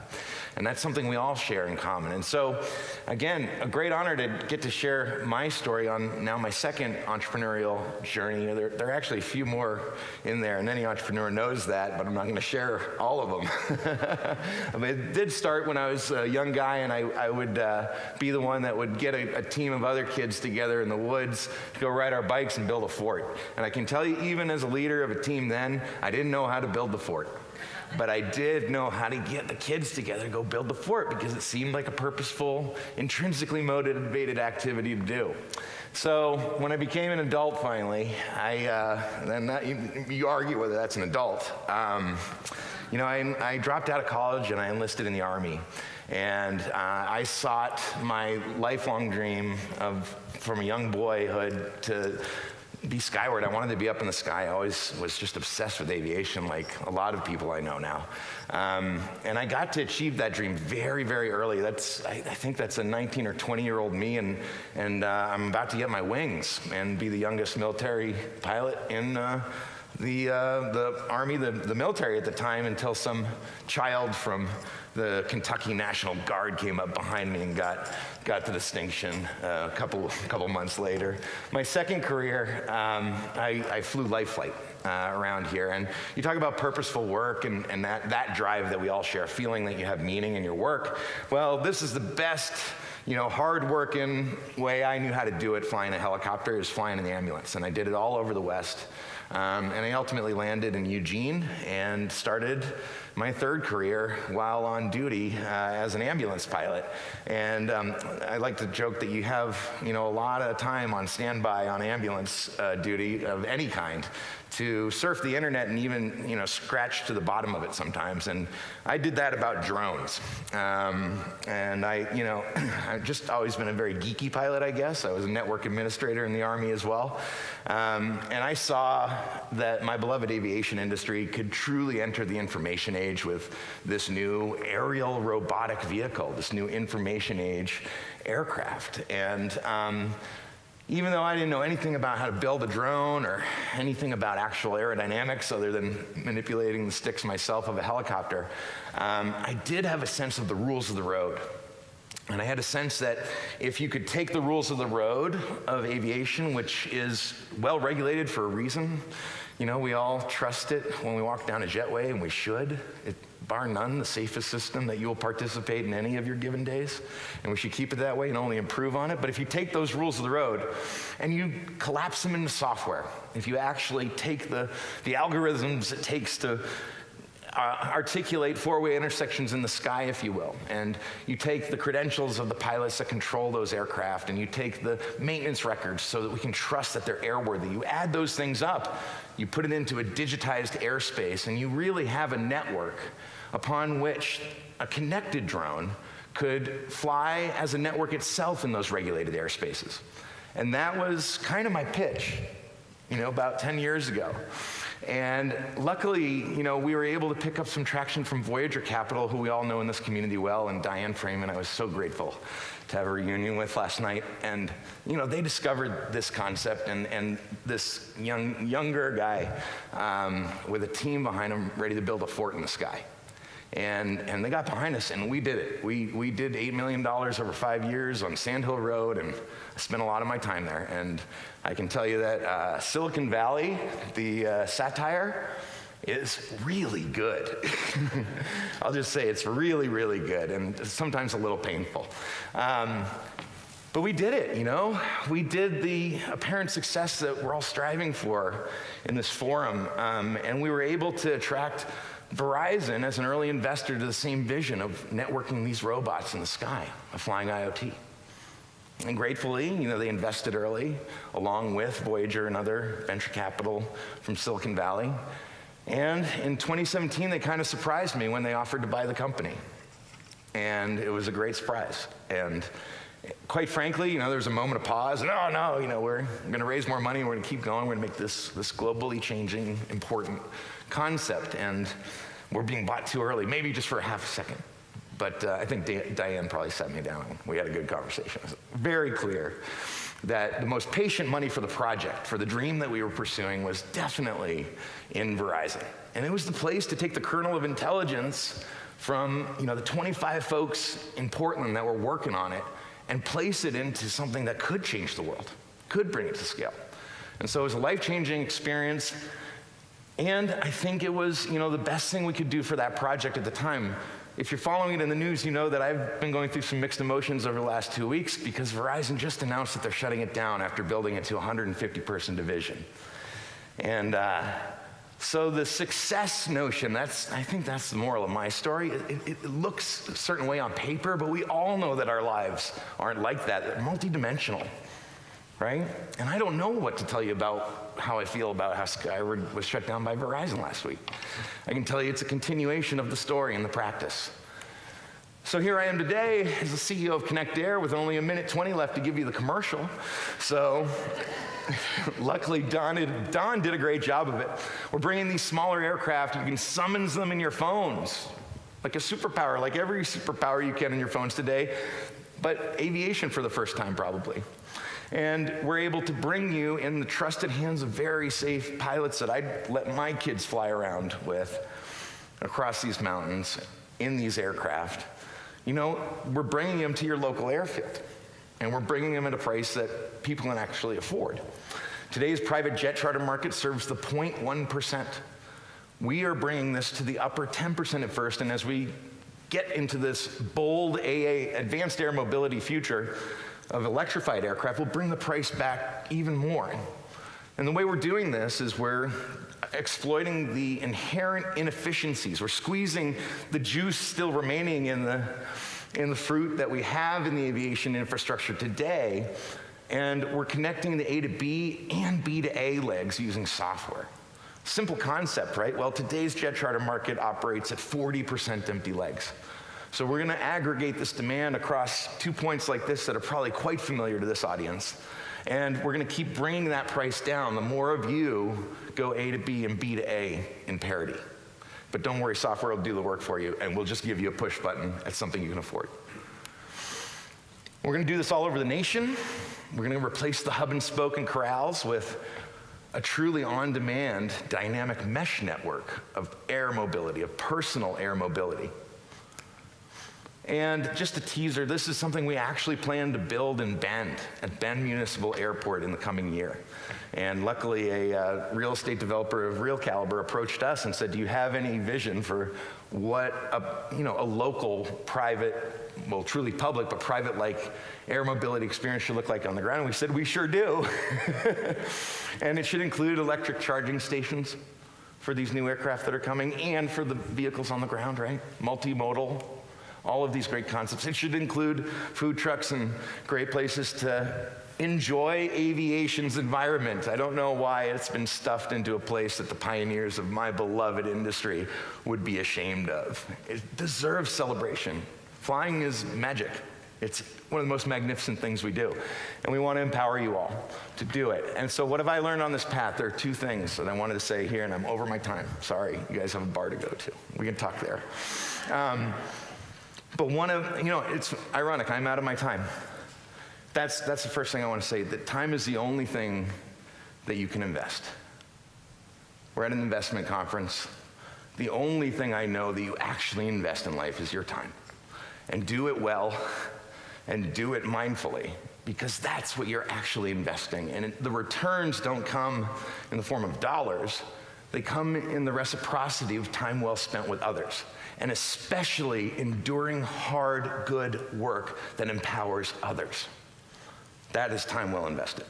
And the final thing I want to say about what I've learned, and it matches what we're trying to do at Connect Air, the journey is the destination. There's no final moment where you complete the story and get on stage and say there, like a Hollywood ending. You just have to complete each day in new practice and keep going and enjoy it while it's going, because that's the only place you're going to do it. And that's what we're going to bring to you in an air mobility experience, again, instead of being corralled around. And I hope that you're inspired by my vision now to bring that at the beginning of this story. And may the beat go on. Thank you all. Thank you, Jonathan. It was so perfect for us at the Tech Alliance when Jonathan said he'd come back and speak, because he helped us with our pilot in 2017 when Flywheel was just a dream that we would invite entrepreneurs from across the state to come out. He had just sold Skyward. And I love that he had that success that the founders today that you saw yesterday and today are dreaming of, and then he's back at a new business venture. Very inspiring. I hope you have enjoyed today. For those who are in person, the fun is still going. We're now going to transition upstairs back to the ballroom where you had lunch, where we've got our exhibitors, we've got an open bar, we've got some appetizers. For those who are watching online, we're going to take a break, but we will be back online streaming the announcements of the winners at 5:30. So thank you again for joining us, and we will see you upstairs. A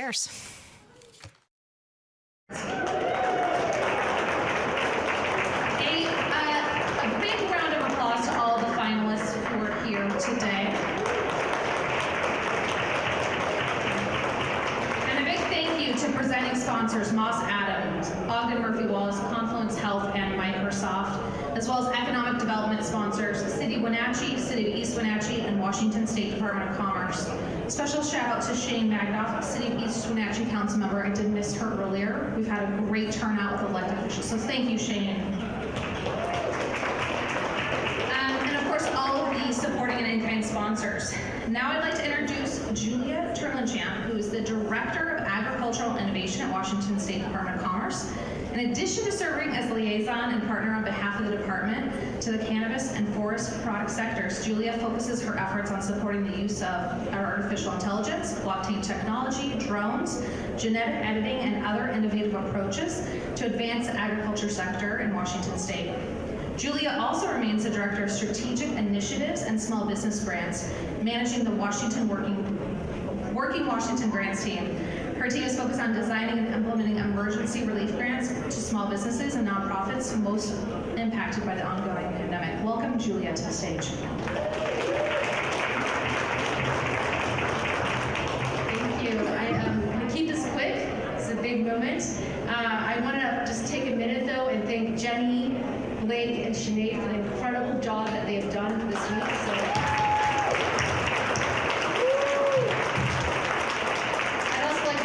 Take a minute and welcome my colleagues Kirk Esmond and Sui Moody. Kirk, he is local, he lives in Kashmir, and he works on industrial symbiosis. And Sui Moody, she's from Twisk, she's also the mayor of Twisk, by the way, and she works in our outreach division. So if you ever have questions about commerce, if you don't know much about commerce, in short, we give away a lot of money, so we're really good people to talk to. So I also want to recognize the fact that a big shift in commerce has been hiring folks in the communities that we represent and serve. That's incredibly important to us. At the state, the governor, but especially our Director Brown. And it's really important to hire these skilled, qualified individuals who live in those spaces that we care most about. I also work for the Office of Economic Development and Competitiveness, and as she mentioned, I'm the director. I have a million titles, so it doesn't matter what I am. But the point is that what we do for a living is that we try and best represent you and really understand the values and the priorities that we see here in Washington, and to find ways to help support and focus on those efforts. And over the last 2 years, I've been working a lot on the pandemic response. A lot of people don't know our story, that we've given out over $500 million to nearly 30,000 small businesses and nonprofits in about, less than 2 years. Big deal. But believe it or not, it's not all about COVID. And we're working really hard to shift away from COVID and focus on innovation in Washington State. And these companies right here are perfect examples of who we're trying to fight hard to help support and foster the economic environment here in Washington State. So with that said, I want to thank NCW Tech Alliance for this opportunity, to thank these incredible entrepreneurs and the greater Wenatchee area of Chelan County for having us. It's an incredible opportunity to be able to help support and promote the entrepreneurial spirit that we have here in Washington State. So thank you.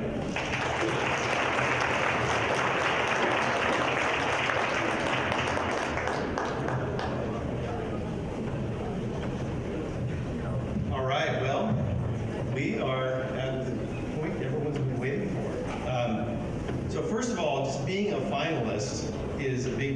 I said, getting to this stage is an accomplishment. The folks last night were able to present to some incredible room full of folks from all around the state. Today being on the main stage, we had 6 companies that got that exposure.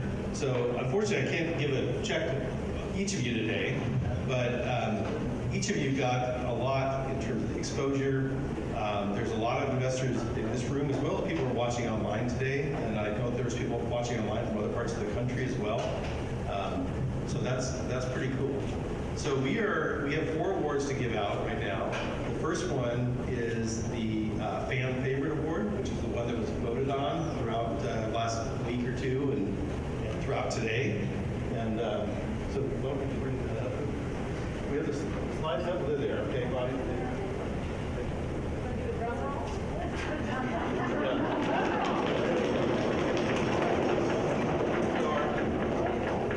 Our fan favorite, and this is, I don't know if there's bots involved or whatever, but one company kind of, rolled in the last day here, and that company was Innovate Ag.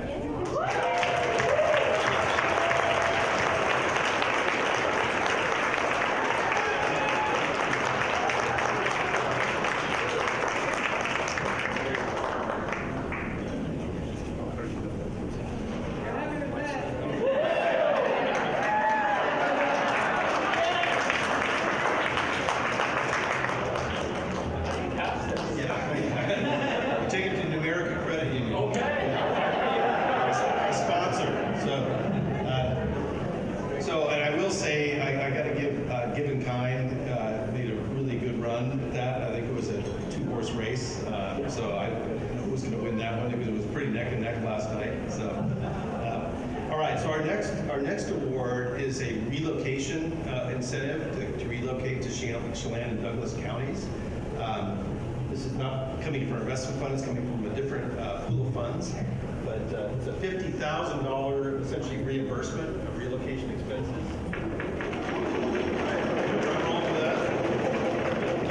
Okay, so this was awarded. By the way, the companies kind of opted in if they were interested in this. So this company obviously was interested. So this award also goes to Innovate Ag.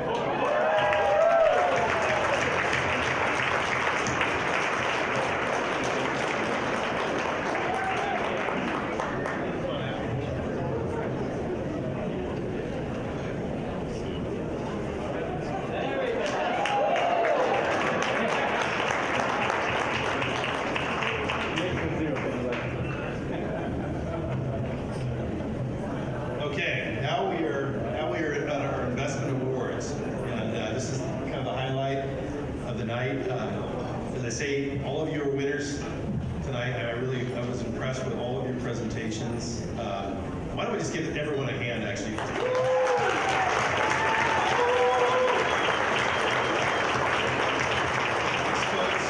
folks have a lot into these presentations. It's a lot of rehearsing. It's a lot of tightening up stuff that you've done in the past.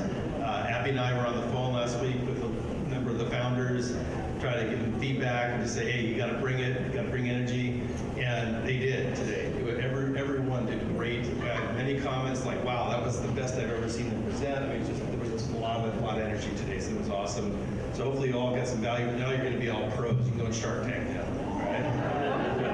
Okay, so we have 2 awards. The first one is a $50,000 award, and so it's the smaller of the 2, but still nonetheless significant. 50,000 is nothing to sneeze at. So drum roll.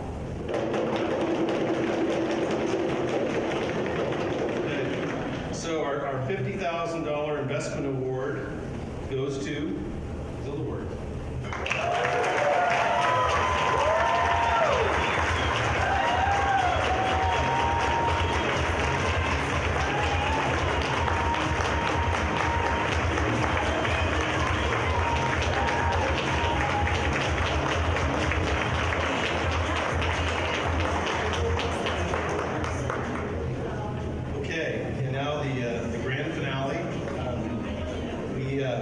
this award is not insignificant. This year it's a $220,000 investment award.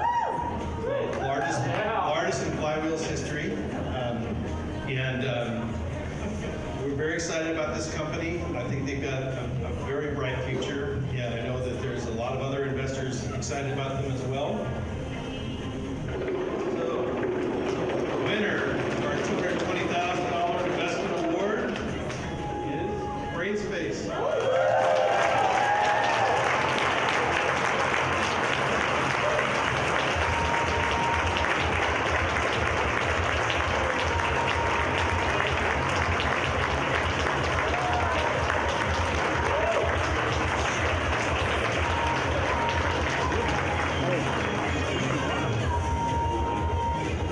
So thanks so much, all of you. And by the way, I know that I've had some of the other finalists. I've heard investors tell me that there was interest. So I'm hoping that you will reach out from some of the other investors that are in the room as well as the Flywheel investors. So don't lose hope. But you're all doing great. Thank you so much.